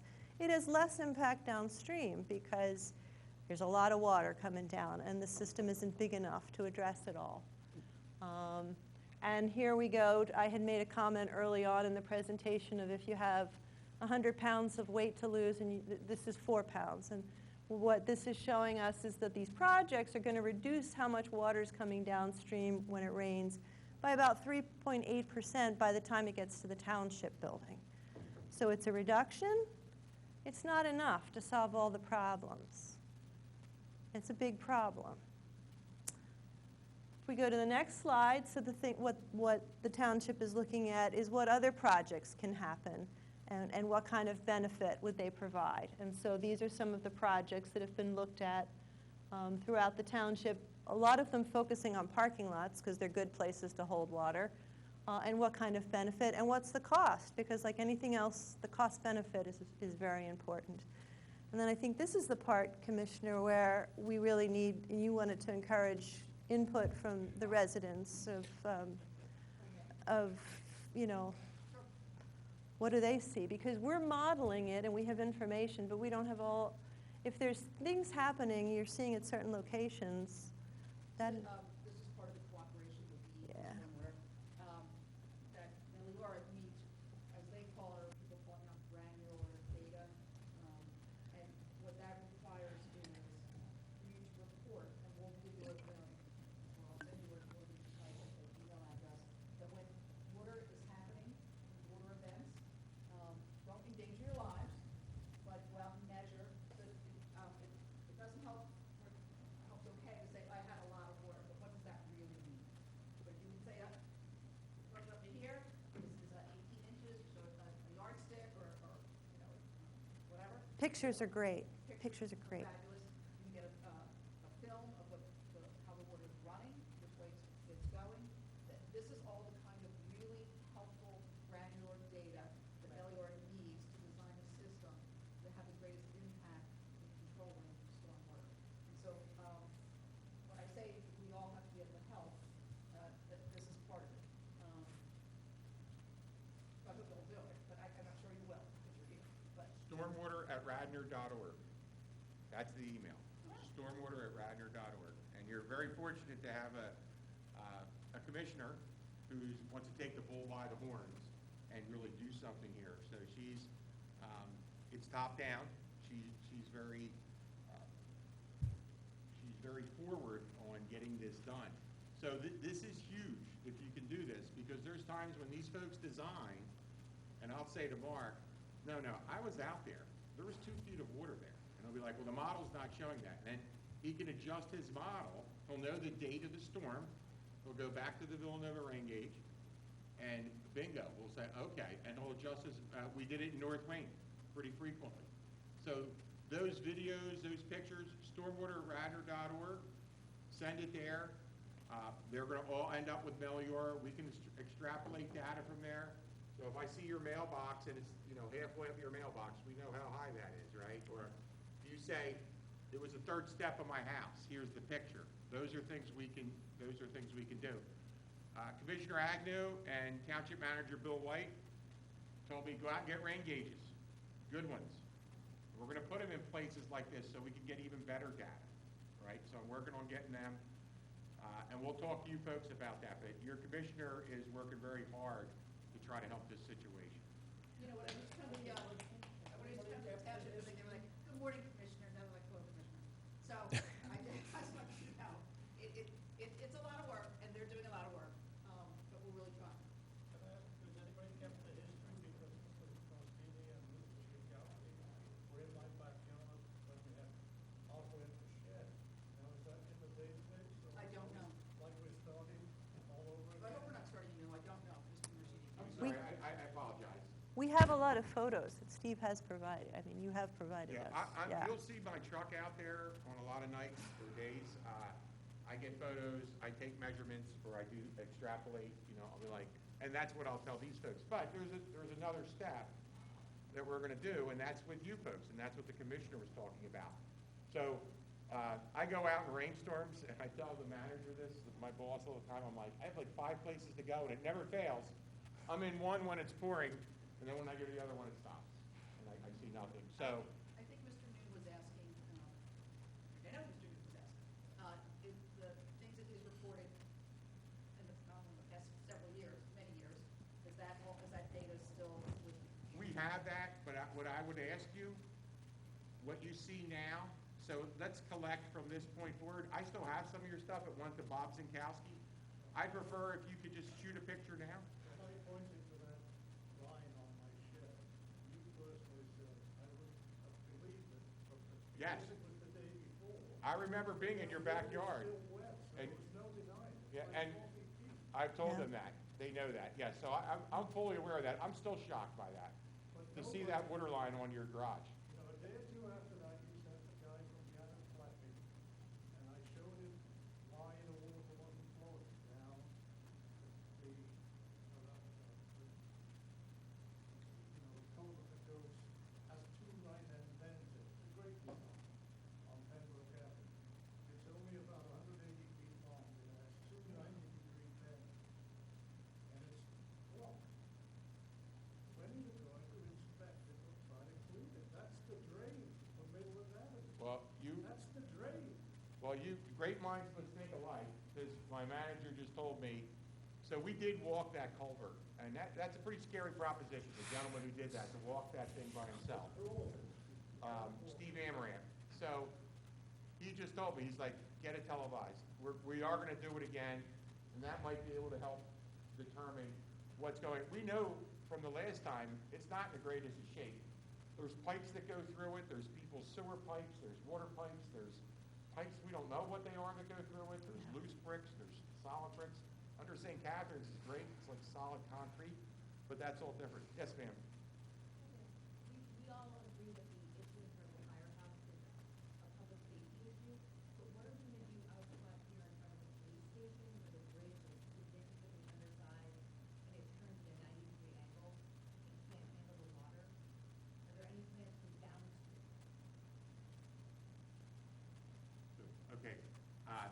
So part of what we're doing here is looking at the watershed, right? And one of the things we can't do, the DEP, the Department of Environmental Protection, our state agency. So the easy solution is the culvert, right now that they're rebuilding the wall that you all came past, right? Coming in, you can see somebody hit the wall for the umpteenth time. Make it bigger. And then make the one that goes under the township driveway bigger. But there's a lot of engineering and modeling that has to go on, because what we're not allowed to do is make it worse for somebody downstream. So the optimum item to do is to reduce those flows, right? And that's kind of what this is talking about.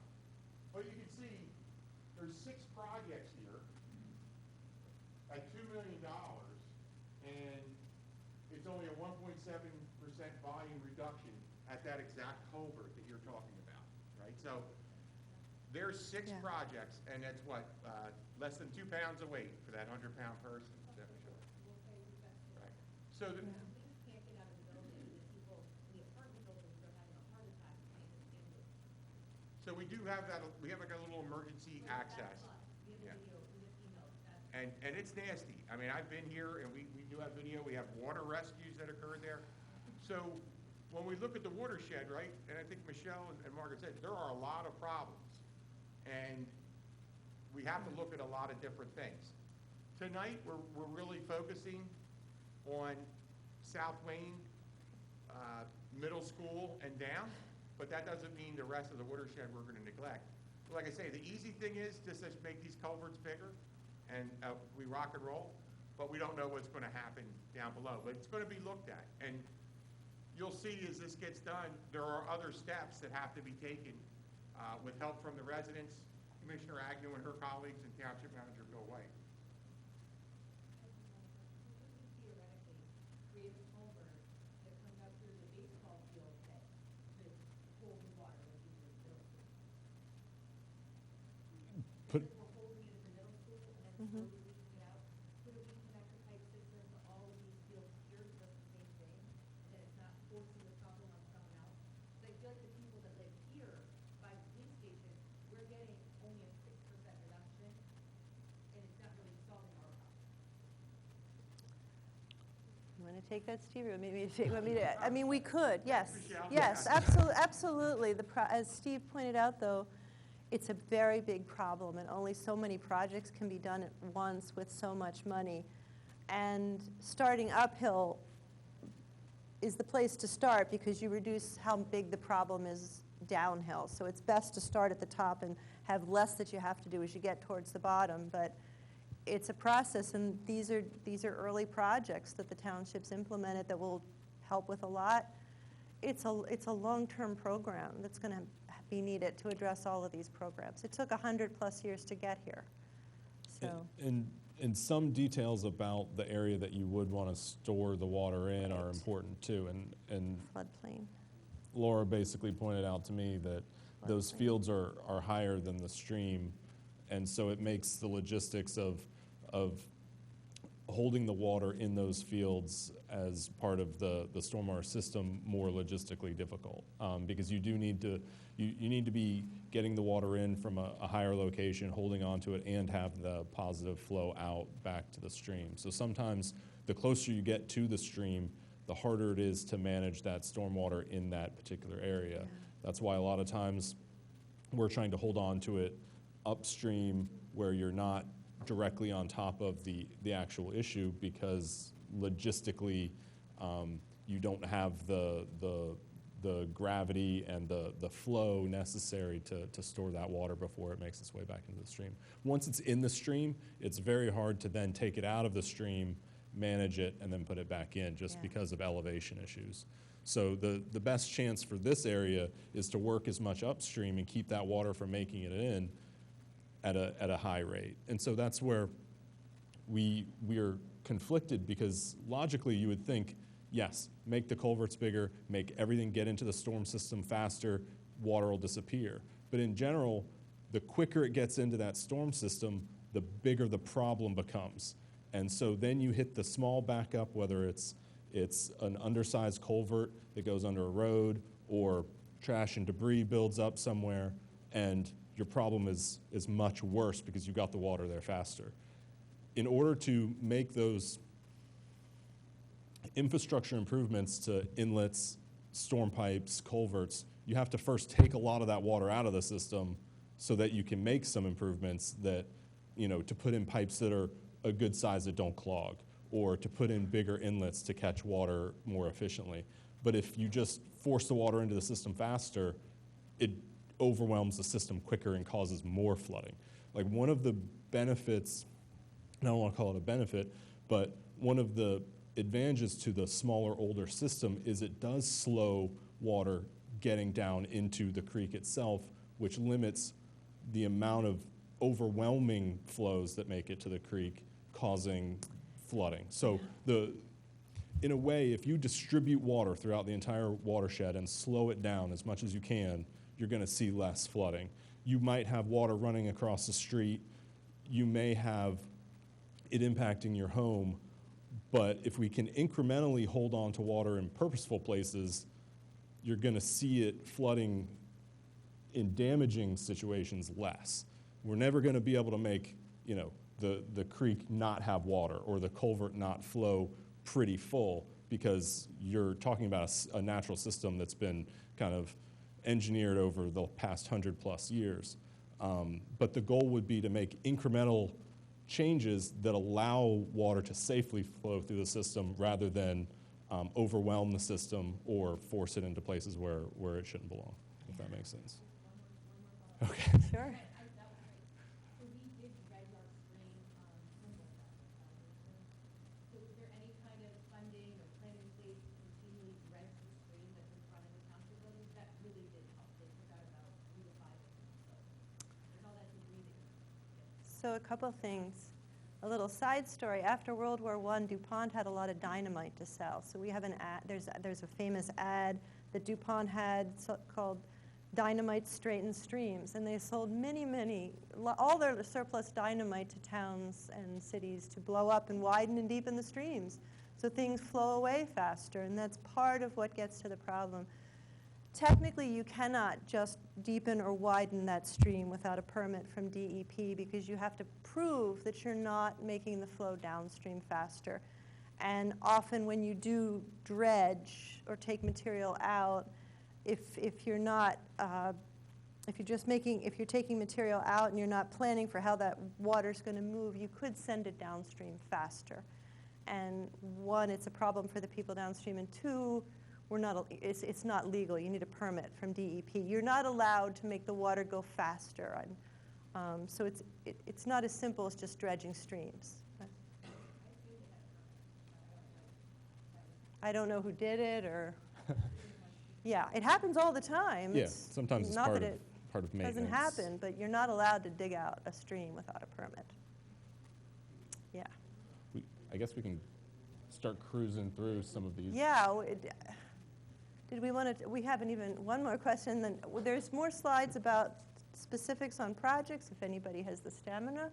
I have a question about the parking lot project. Mm-hmm. The two projects that I didn't have listed there, one is there still a conversation with trying to do a porous paving lot up at the Church of the Savior? When you talk about starting at the top of the hill, North Wayne Avenue, which I know it's interdifferent, but Right. it's a massive parking lot that just runs down North Wayne Avenue, which, oh, by the way, intersects with South Wayne Avenue. That's a perfect opening because Steve has just set up a meeting with Tridifferent and their engineer. Great, so I just didn't see it, I don't want to take. No, I just didn't no. see it listed. No, so Different watershed. Yeah. so that's Gulf Creek, Okay, right, that's for North Wayne. okay. This part of that watershed is interdifferent. I live on Chester County, right, can't do it all of that. So, yeah, you are looking at that, but That doesn't impact South Wayne, it doesn't, No, that's a different- it stops at Poplar? where it keeps going down past Willow Okay. and on down. Got So it. it's different from here, but we are always, Okay, that's fine. we're looking upstream all the time. Got it. And can we make it a township ordinance that all parking lots and all paving has to be porous? And the cumulative, wouldn't that help over time? Porous paving is great, but not everywhere. I was Okay, gonna say, thanks. so That's good. if you can't get infiltration, It's good. it's useless. We Got have it at Plymouth Road Park, man, it works great. There's a 2-foot stone bed under that pathway, walk that in the rain, is just a pleasure to see, if those things are in your life, like me. But, not everywhere. Okay, thanks. Yeah. Is there a calculated number, 0 parking an hour?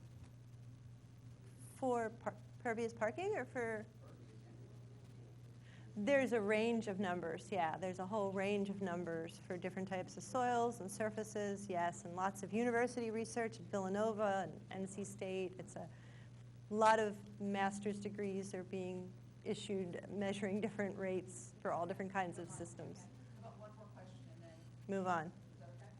Why don't we dig big holes and replenish the aquifer with vegetation on the slopes like they do in other communities? That seems to me like it would be cheaper, handle the volume, and get the water into the ground. Yes, that's a great idea, and that's what's pretty much happening in parts of West Wayne Preserve.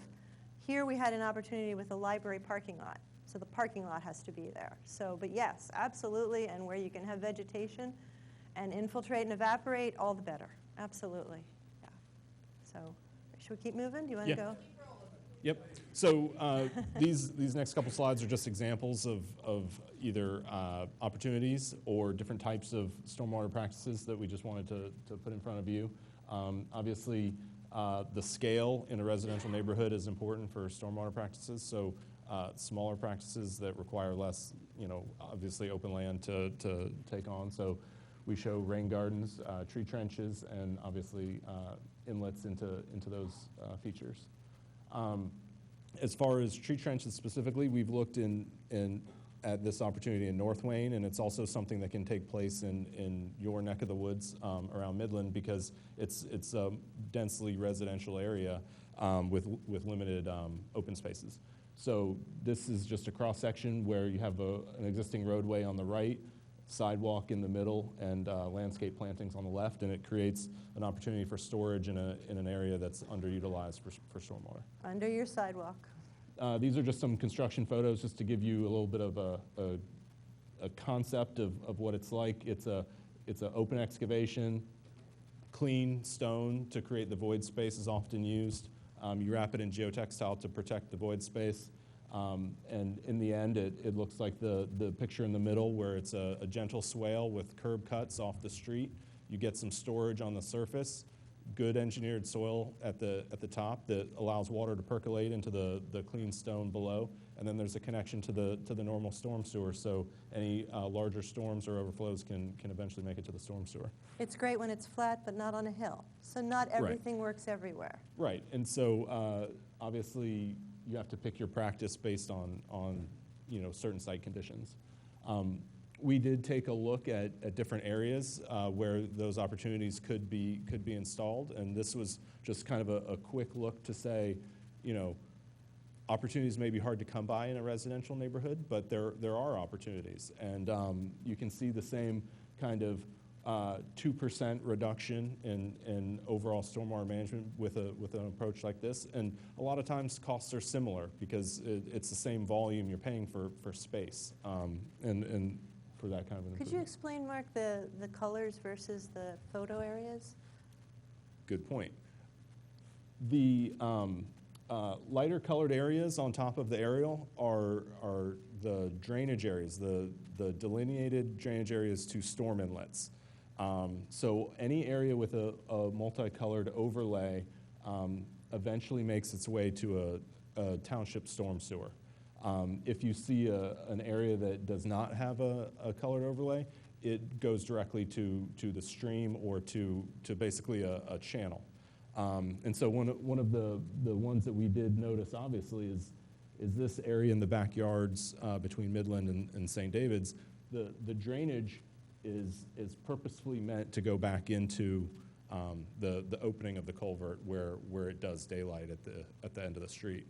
And that's a fairly important thing to notice, is that topographically those areas are not going to the municipal sewer.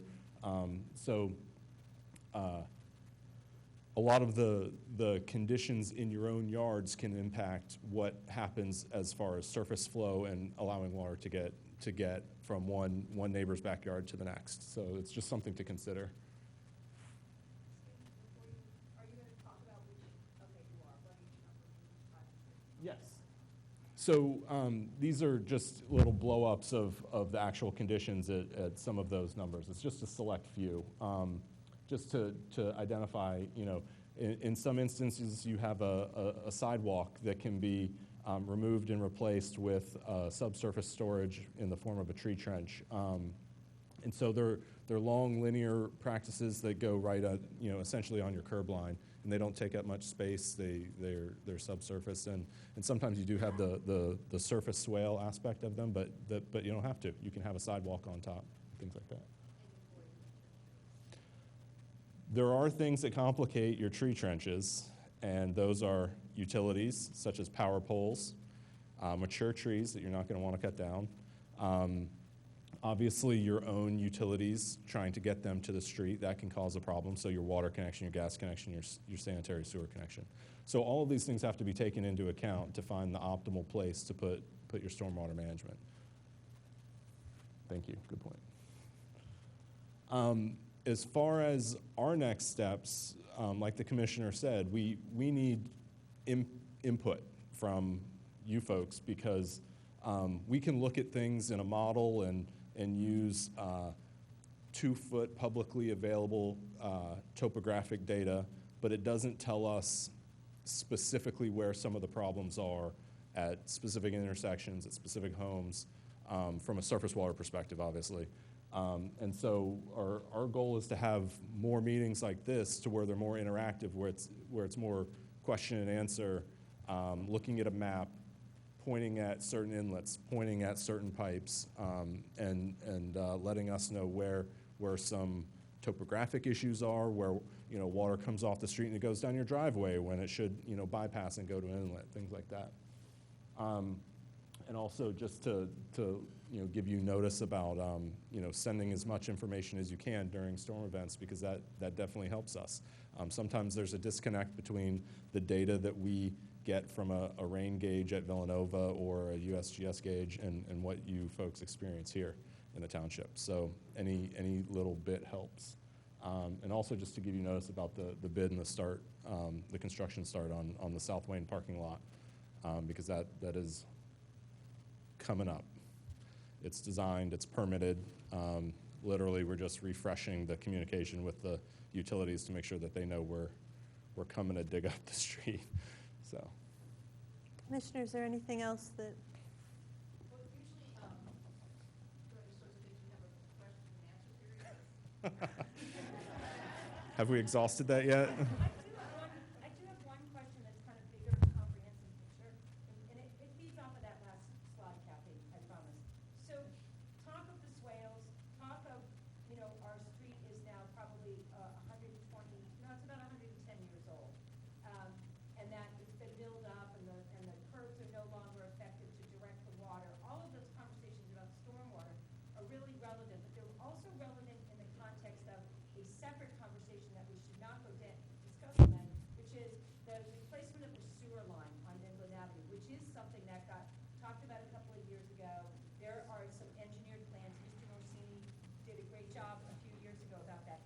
And I don't exactly know the status of that. I don't know the status of the funding of it, but it occurs to me that there's an opportunity to approach the 200, 300, and 400 block of Midland Avenue in a really comprehensive way that if we're going to rip up the street to put in a new sewer line, which, by the way, part of what's upsetting for me about the stormwater and whether it's groundwater or it's flooding, and we've had both, I hear your point, but we've had both, is that our sanitary sewer line is cracked. And so every time we get water in our basements, I promise you, it's also from the sanitary line. It may So but if we're gonna rip up the street, and some point, and I'm not trying to put you on the spot, Steve, but you know the conversation's out there.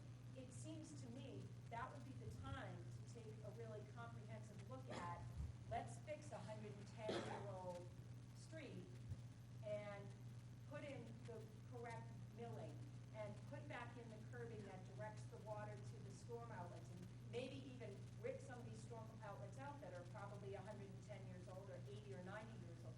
And I'm not saying you got to, I say that speeding off of your slide of the feedback, and maybe that is the time to put some of these tree swales in and have it all be, maybe we're all ripped up together and we're going through construction all at once, but at the end, it's a comprehensive fix for two really critically important projects on our street.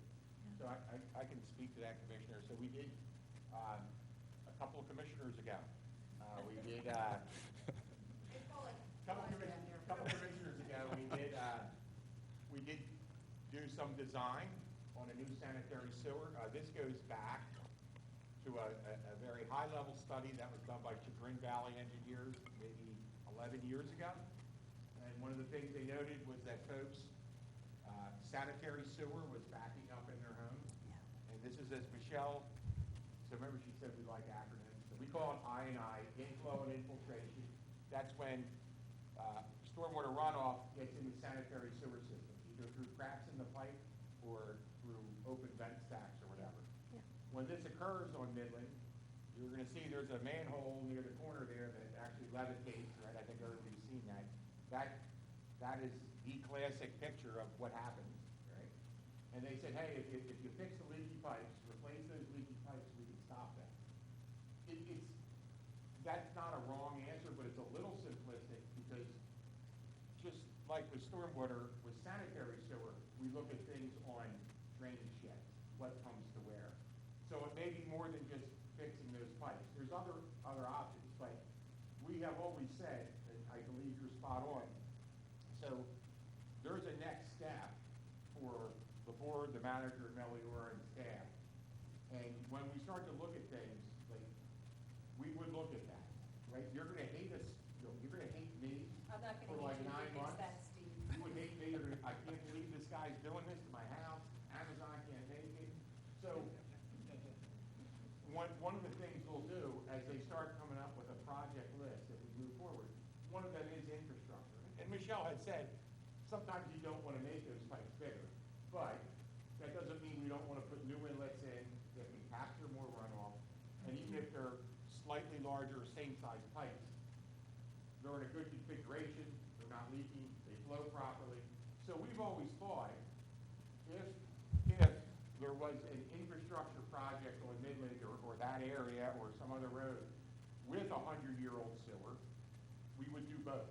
And like I say, you're going to hate me. You all have my email. And you're going to say, I can't believe this guy has been tearing up my street for like 6 months. But when we're done, it's really nice. It was torn up twice last year. You had gas and water. Yeah, but they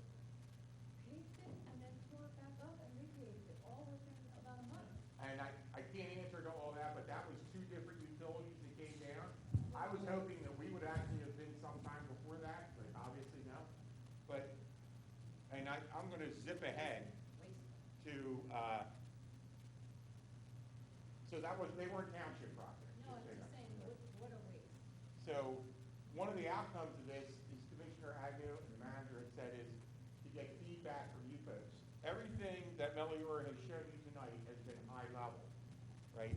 That 100,000 foot, with models, with data they've pulled in. Well, now we know that we're gonna get data from you folks, right? Somebody's really on the ball, because I got 2 emails already. Somebody's really doing it well. So that's really good. So I'm very happy for that. So the next item would be is we're gonna take this data from you folks, the pictures, the videos, the. Wait, Steve, the data that is stormwater on River Avenue, I mean, we all know the data. These are places, No, we- that pipe, now the gentleman over here suggested that that pipe is at a 70% lock. Did you just dismiss it? No. As observation? I didn't. I Is said- that pipe clear or not? Well, maybe you didn't hear. The manager directed me to get that pipe televised. So we're gonna do that. So it has, so you Yeah. know the general condition. So I'm gonna say 5 or 6 years ago, one of our guys, I told you, physically walked the culvert, and he didn't. What he said, there's no way you can walk. Well, that's what we gotta find out. Right. I'm not dismissing it. I said exactly what he said. The manager called me over and said, Like a general fund, is that televised? that comes out of the stormwater fund. So I'm gonna have to get prices for a company that can do that. So as soon as that was said, the manager called me over and said, This comment was verify made it. a couple times, if the pipe is locked, the water can't flow.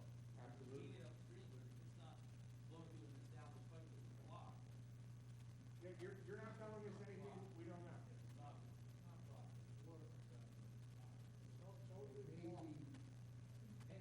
Yeah. And that's what we gotta find out. So, yeah, I mean, we're gonna find that out, and if there is a blockage, or as, like your artery, right, it's like your artery, we don't use stents, but if it's partially blocked, we're gonna have to get in there and clear it out, there's no doubt. And, yeah, as soon as the gentleman said that, the manager said, let's get that done. So then, With all due respect, you know how many times you said that. Starting, I have a personal note written to me by Bill Finger in 2012, saying the township is looking for a firm to do an inspection. and we did do our inspection, our guy did. Telling me. Our gentleman It's did. okay, it's very nice today, we got nice people from Meloria. God knows whether they've ever read the CH2M report, or the Benoni report, or the CPE report. There's probably been 7 major studies in Radnor. You are correct, sir. I just want one question for you, just one remaining question. You joke about former commissioners, but there's got to be some continuity in this damn township. Mr. Luke Clark was a very diligent commissioner. He had all kinds of meetings.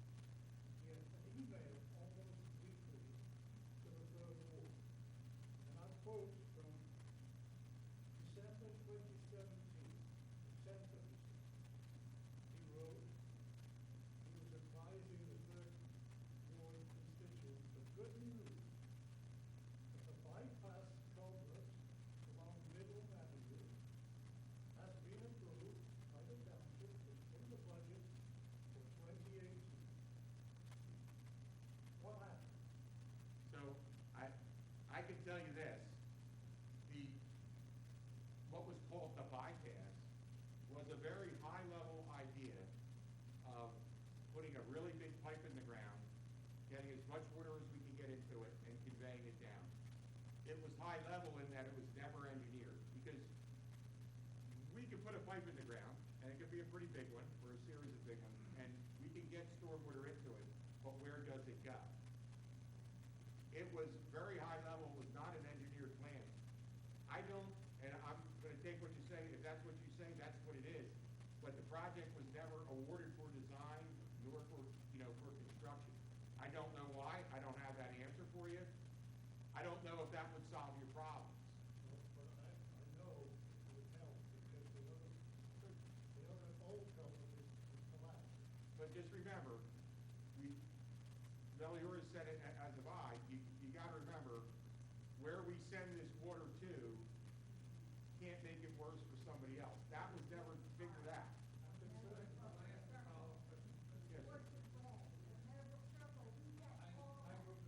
sir. I grew up in a section of the country that had what we call sumps when we were kids. But all water ran into exactly what you're talking about. A big hole that was landscaped and designed to be green. Is there, from the topographical analysis of the watershed that you guys are doing, is there a place where something like that could be put in, where there would be a direction of the water toward that kind of thing? Is that just not possible? Well, yes, and it depends on how big the sumps would be. I mean, I don't know if you're talking about like regional sumps or sumps on individual properties. You saw the intersection of the Avenue. No, I'm talking about the water going through the shed, through the stream, but ending up somewhere in a very big. I propose the Radnor parking lot. The Radnor Middle School. No, well, yeah, but I mean, yeah, it needs to be, it's hard, if you haven't seen one of these something, they're huge. They're extremely big. They're usually part of municipal park. So I think that's one of the things that like the, when I was talking about next steps, and I think that is where we're at. If you see, Mark, could you put that slide up that shows the 6 projects? So what we're seeing is at a very high level, These, yes, sir, those 6 projects, which are a few $1 million, and I don't say that to be flip, they're a couple $1 million, 1% runoff volume runoff production. You had another one that showed, bear with me just for 1 second. yeah, this was 1.7. Our tree trenches was about the same. So the tree trenches, approximately $2 million, $1.7 million reduction. So I think really what this says is, like I said earlier on, there's no silver bullet. There's gonna have to be a lot of different methods in a lot of different areas to make a difference. Maybe it's one or more of them. Where in the watershed Yeah. can you put a sump? Well, that's the That's- thing. There, something like that, that's why we go to market law. Just because it's built up or because there's no real good place to put it? The space is all Wait, can we occupied. answer one question at a time? Go ahead. Yes, The space is occupied, so we're putting it, literally what you're calling sumps under parking lots, under, because there's no big space. Trying to double the use. So, if you have a big open detention basin, yeah, you're taking up a lot of space that could be used for multiple That's the beauty purposes. of a subsurface system.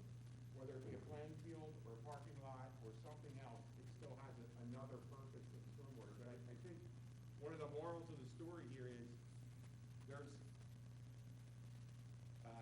7 projects at $4 million that have a cumulative reduction in flow of 3.4%. So that really points to the fact that it's going to take a lot of different things in a lot of different ways to try to address this. So I think all the ideas everybody has stated all may be a part of that. So our net, and all very good suggestions. Mr. Noon, everybody's had good suggestions. Whether it be new infrastructure and the parking lot, use of the parking lots, use of the streets, creating new infrastructure, addressing the pipe. Maybe a bypass pipe is in the offing, I don't know. So the next step is, from this meeting and from the input we get from you folks to stormwater.radnor.org, is then to talk to the manager, talk to my boss and say, the next step for us would be to get a proposal from Meliora to not look at this at 100,000 feet, but to drill down, to do topographical survey of larger areas, to look at different projects, to do, so we look at projects and we say, well, we can do something under this parking lot.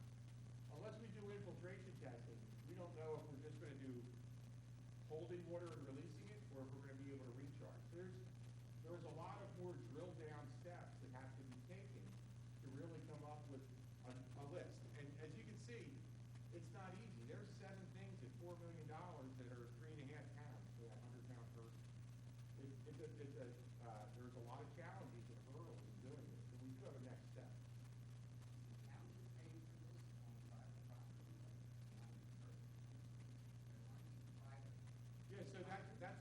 part of the challenge. So as this gentleman said, where are you going to put it? Well, look at Wayne. There's very little public space in Wayne. We have Veterans Park. We have the Public Works Building. We don't have a lot of public space where we could do it.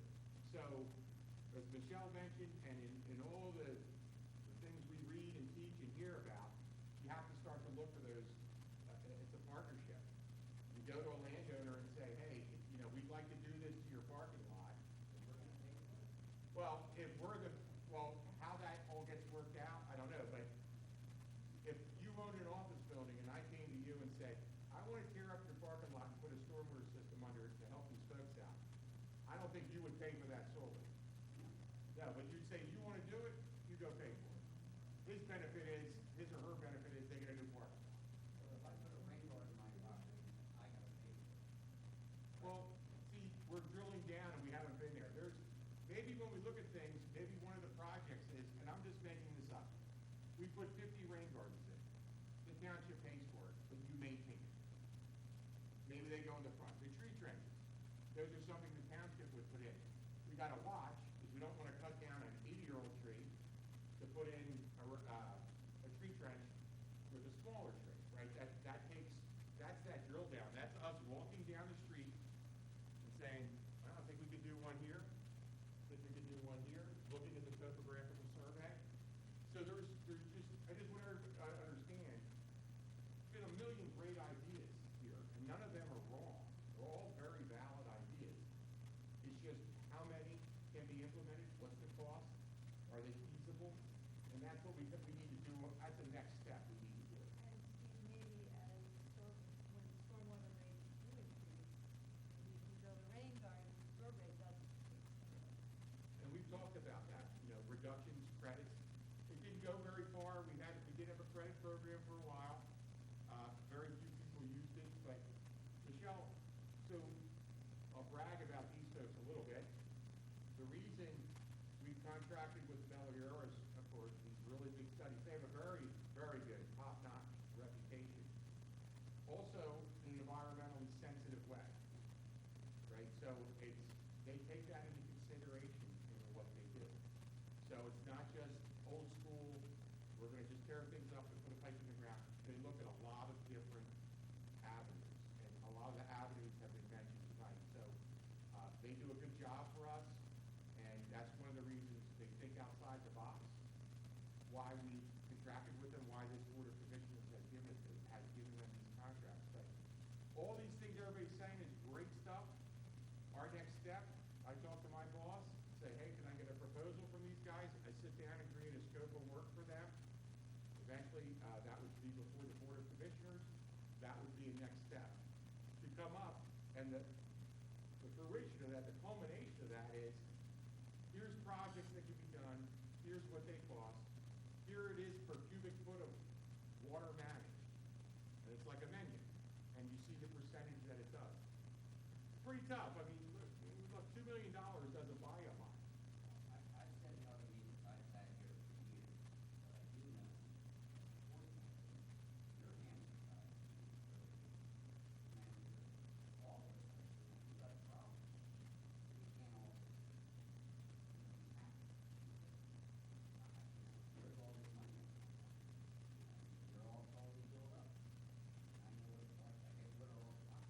But I'm on a state road, so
I mean, I'll be honest with you. Steve.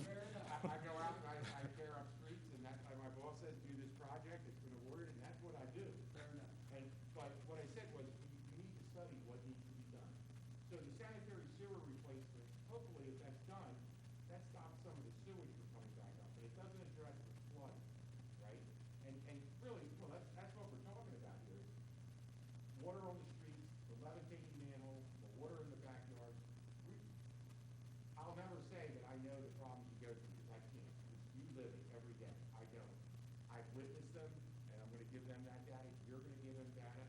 But we need to go another step to look at all these different things and say, where do we go? What do we do? How much does it cost? We had to replace our own sewer system a year or two ago, $10,000 from our house to the street. I'm sure that was from an old, So in Radnor Township, like any other, they live in Llewellyn. every property owner owns their lateral.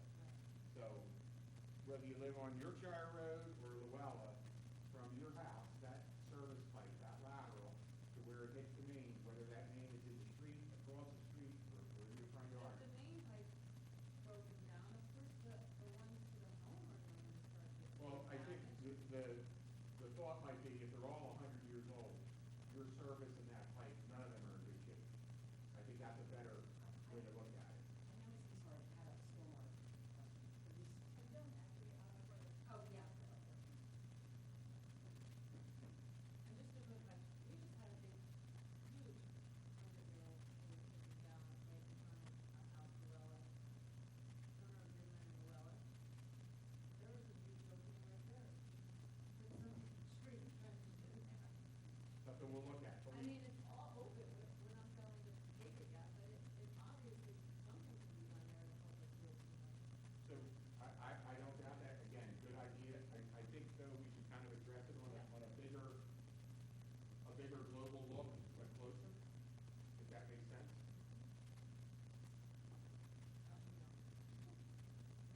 Well, it's been almost 2 hours. I hope that we'll address some of the issues. I wanted everybody to know where we stood because I learned a lot more when I got in this position. It's like, what? How long? And everybody would feel that way. I feel that way. I know you all feel that way.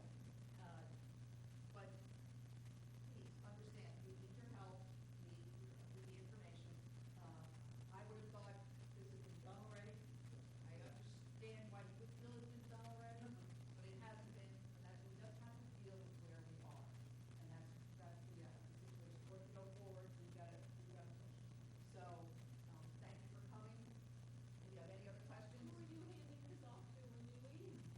Whoever gets elected in November. Whoever wins. Whoever wins.